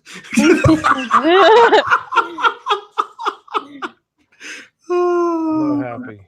So that said, I'd rather have Ellen's Energy Adventure be there for another 20 years and be even like more outdated than this. But given that this is happening, if it's really well done, even though I'm not a Marvel fan, like I get it. So I can't fire Tom, but I can fire Allison for the record. Wow. No. I don't. Here's the thing. I understand that energy was outdated and people stopped going. That's a poor excuse, honestly, because if they could build all of Pandora without any sponsors except Ace, which is an idiotic idea to begin with, it's not a company that pays the money. If they need sponsors to make attractions good, then they don't, but they need sponsors to provide the theme. No, they don't. Why? What if I'm the Walt Disney Company? What is the driving force for me to make an attraction about energy? Oh, there is none. I understand that, but a sponsor wouldn't. But if I have to make an attraction based on energy and I can sell a bunch of Groot plush at the exit, then let's do that. Well, so this is what the question is. Is this ride really, like, do you believe Bob Chapek when he says this is going to like be more Epcot and more Disney? Is this really going to be about energy, or is he just saying that? And that's what I have yet to see. But like one Pandora way or the other. Is actually about conservation. Like I understand. I don't, but that's fine. That Pandora is before the era of Bob Chapek. Are we willing to believe we live in a world where just because Joe Rohde's the head of Animal Kingdom, it means that part gets to keep integrity, but we can't have integrity at Epcot? Well, that's part of the problem. While putting in IPs that make money. No, I don't think so. My I don't issue... think that Bob matters. Bob will decide the IPs, but I think it's still up to creative people to figure things out. Well, sure it is, but Bob deciding the IPs is where the first mistake could be made. Yeah, well, Bob wanted to include a lot of other IPs in Epcot, and those aren't happening. So, I mean, that tells you that he's not the absolute final decision in anything. Well, sure, and that's because, he may be an idiot and people have to fix it. So they're trying to do as best they can to not make idiotic decisions, but every once in a while, one of his decisions is going to have to get through. I mean, what you put 999 monkeys in a room and one of them could write a book. June 30th, one of them gets through. Right. So that's kind of the problem. Is that, as many, Bob Chapek will keep making dumb decisions until one of them slips through, is my worry. Now, I'm not saying that's thankfully, I hope that Toy Story Land is that one, and that, I'm willing to expense the boring portion of Backlot Tour. Sure, that's replacing to and that. That's to fine, that and that's the kind of thing where, okay, fine. So Backlot Tour was great. That well, back when it had the 1989, when it had the Flight of the Navigator pod, that was still there till the end. Yeah, well, how long ago was the end? 2014. My point. Ellen drove the car away. My point is essentially that we don't have enough experience at this point to be able to believe what Bob Chapek is saying about it being fitting the original theme and being more Epcot and more Disney. He can say that all he wants, but the proof is in the pudding, and until we see it, I don't necessarily want to believe it. Maybe, I agree with that. Maybe it will come out. Maybe it will work out fine. Hopefully I it will. believe that, but I want to not go to an Epcot that's the Epcot that I went to today. That's the Epcot you went to today has no universe of energy. So I'd much rather go to one with. It's still not like that. Didn't affect my enjoyment of Epcot today, though. No, and so I mean, the issue is that. I mean, I'm not opposed at all to them closing the universe of energy and putting in a new attraction. I think it's run its course. I think it had to be changed. It's one of the least attended attractions in Epcot. I think it needed something. And as far as I'm concerned, with the music gone in '96, I don't really care too much anymore. I mean, sure, the score is good, but with the original songs, flow is on mixtape volume 3. Jason's gonna then I'll be happy. Absolutely. So I'm much less upset about energy closing for a Guardians ride than I would be about energy closing in '96 for Ellen. That to me was a much bigger time to be upset. So I think it would be interesting because with as much of as Guardians of the Galaxy uses music like in the movies and things like that, how integral music is to Guardians of the Galaxy. It will be interesting knowing music is super integral to Epcot. Yeah, it's super. And he went to Epcot when he was a kid, as we learned in the. That's right. Peter Quill must have his mom must have bought him the official album back in the '80s. So he's putting that in the mix. I wouldn't be surprised if we hear some of the original Universe of Energy. That would be amazing. I would go kiss Bob Chapek if that was the case. Oh. Even though that probably wasn't have his idea. Breath, so well, it wasn't his idea anyway. I'm sure to put the music in there, but. That would be amazing. That would be like a fanboy's dream come true to feel the flow in the mixtape volume 3. Yeah. That's something they could do. Sure. It would be great. So I just want to say essentially that, if Bob Chapek is correct, and this is going to be more Epcot and more Disney than Universe of Energy, then I'm all for it. I understand that. But you don't believe it. I don't necessarily believe it. Okay. I mean, I hope it's the truth. It's a fair assessment given what's going on right now. I agree with you, which is why I'm already hedging my bets and saying, like, look, it's not going to probably fit in with it thematically. So hopefully they'll execute the ride itself well enough that we can enjoy it. Right. Allison, you don't have to agree with me just to not get fired. I'm not going to fire you. My thing is, I unfortunately don't care enough at this point if it does fit in, because I want something fun, interesting, exciting to do at Epcot again. And that's so we're almost at that point where, like, all right, give this to me, even if it has a little bit or no, relevance to energy. I almost don't care, because I just want something that's fun and relevant, and most guests do. I mean, and so I think I don't think it has to fit into the energy theme. I think they can if they want to, and hopefully they do. But if not, I think we're going to get something pretty interesting and fun to do at Epcot again. See, Nick wants Epcot instead of Epcot. I don't want it, but I want interesting. I want fun. I want and yeah. Nick doesn't care fun right now. Here's my verdict on Epcot. As long as we get Figment and Dreamfinder, I don't care what you do with the whole rest of the park. If this is the tax we have to pay to get them, that's my verdict all along. Yeah. If you're gonna do fun stuff that loosely fits Epcot, I'm on board. As long as you do the one thing the fans want.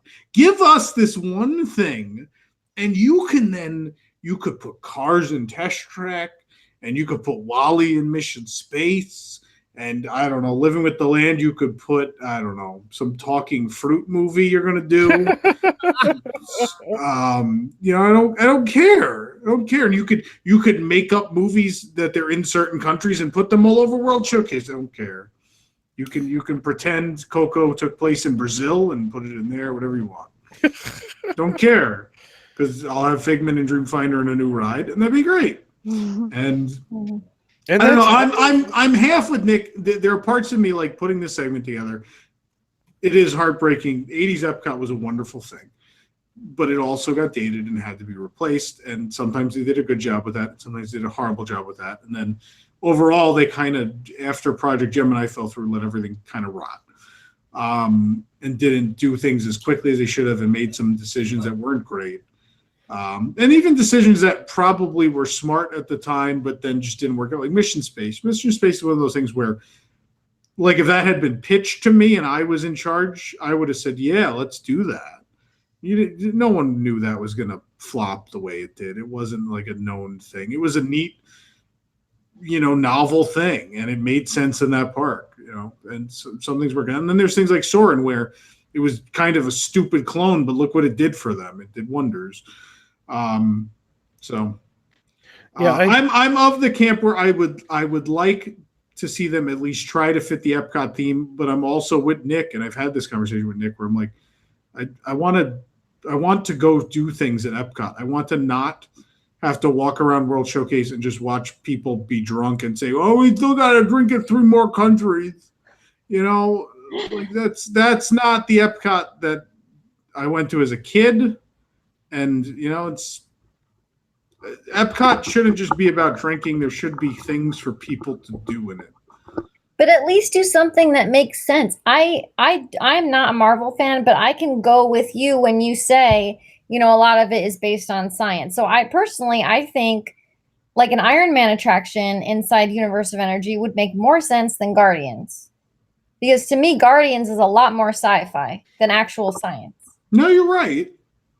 But I think, like to Nick's point, that we could have this argument all night because we don't know what the theme is yet. So we probably shouldn't have that argument. And I think where we've arrived is if it fits the theme, then that's amazing.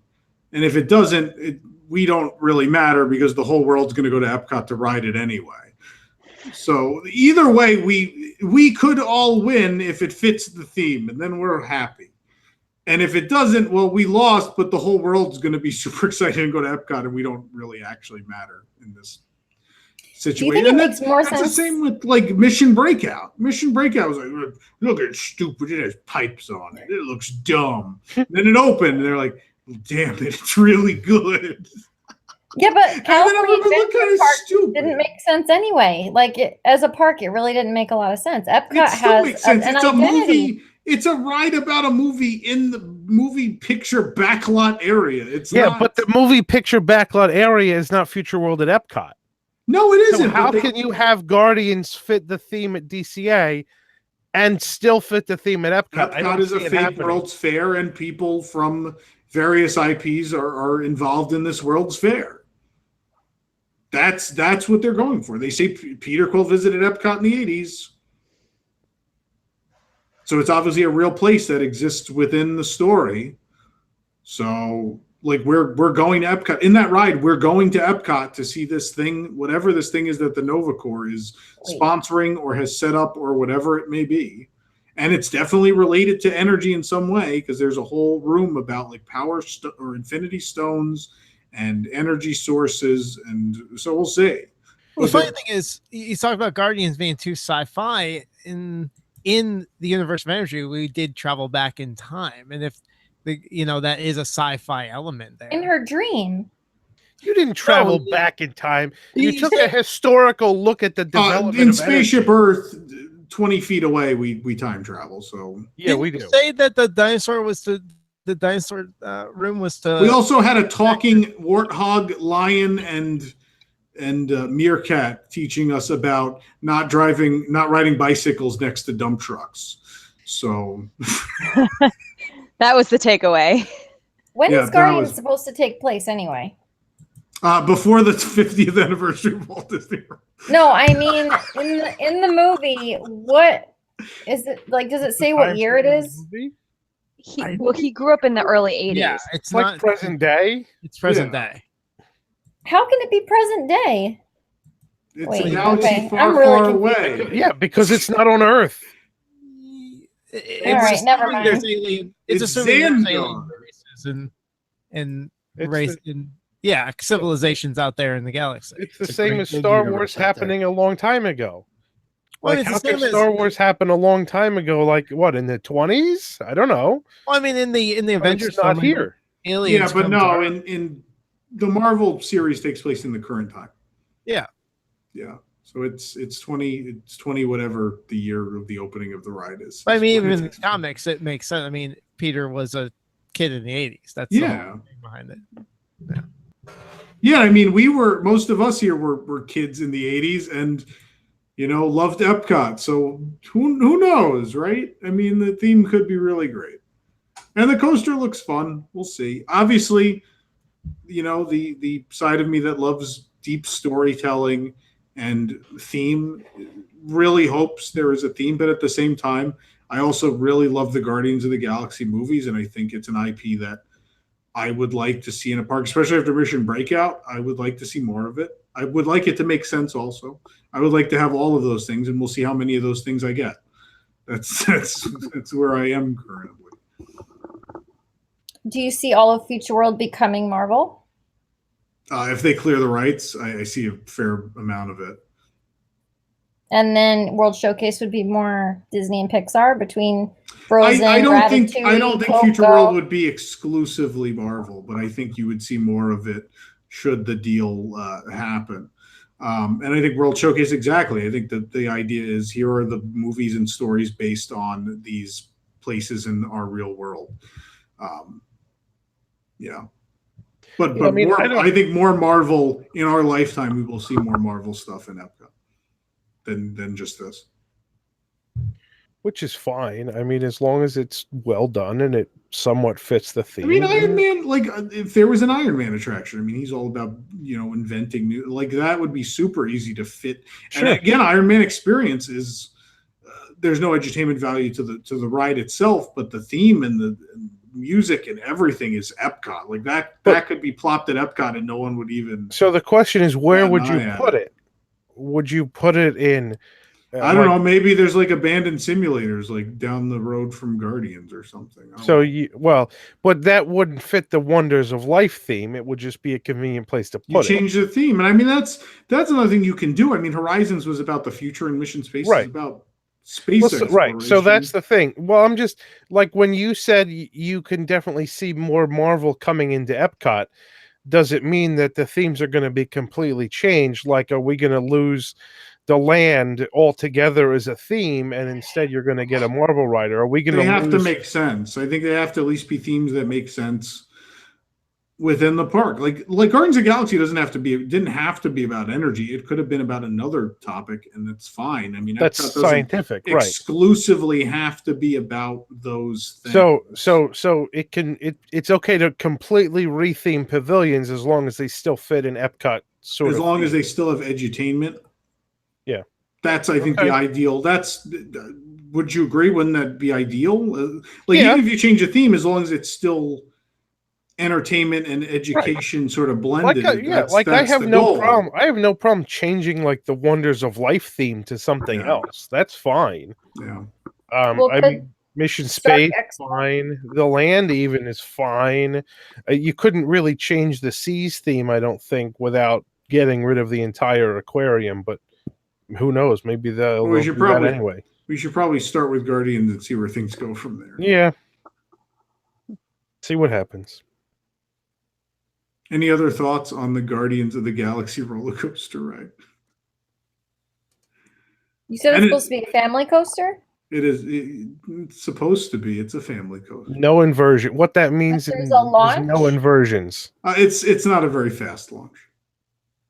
It's much slower than Rock and Roller Coaster. I would wager 15 to 25 miles an hour less than Rock and Roller Coaster.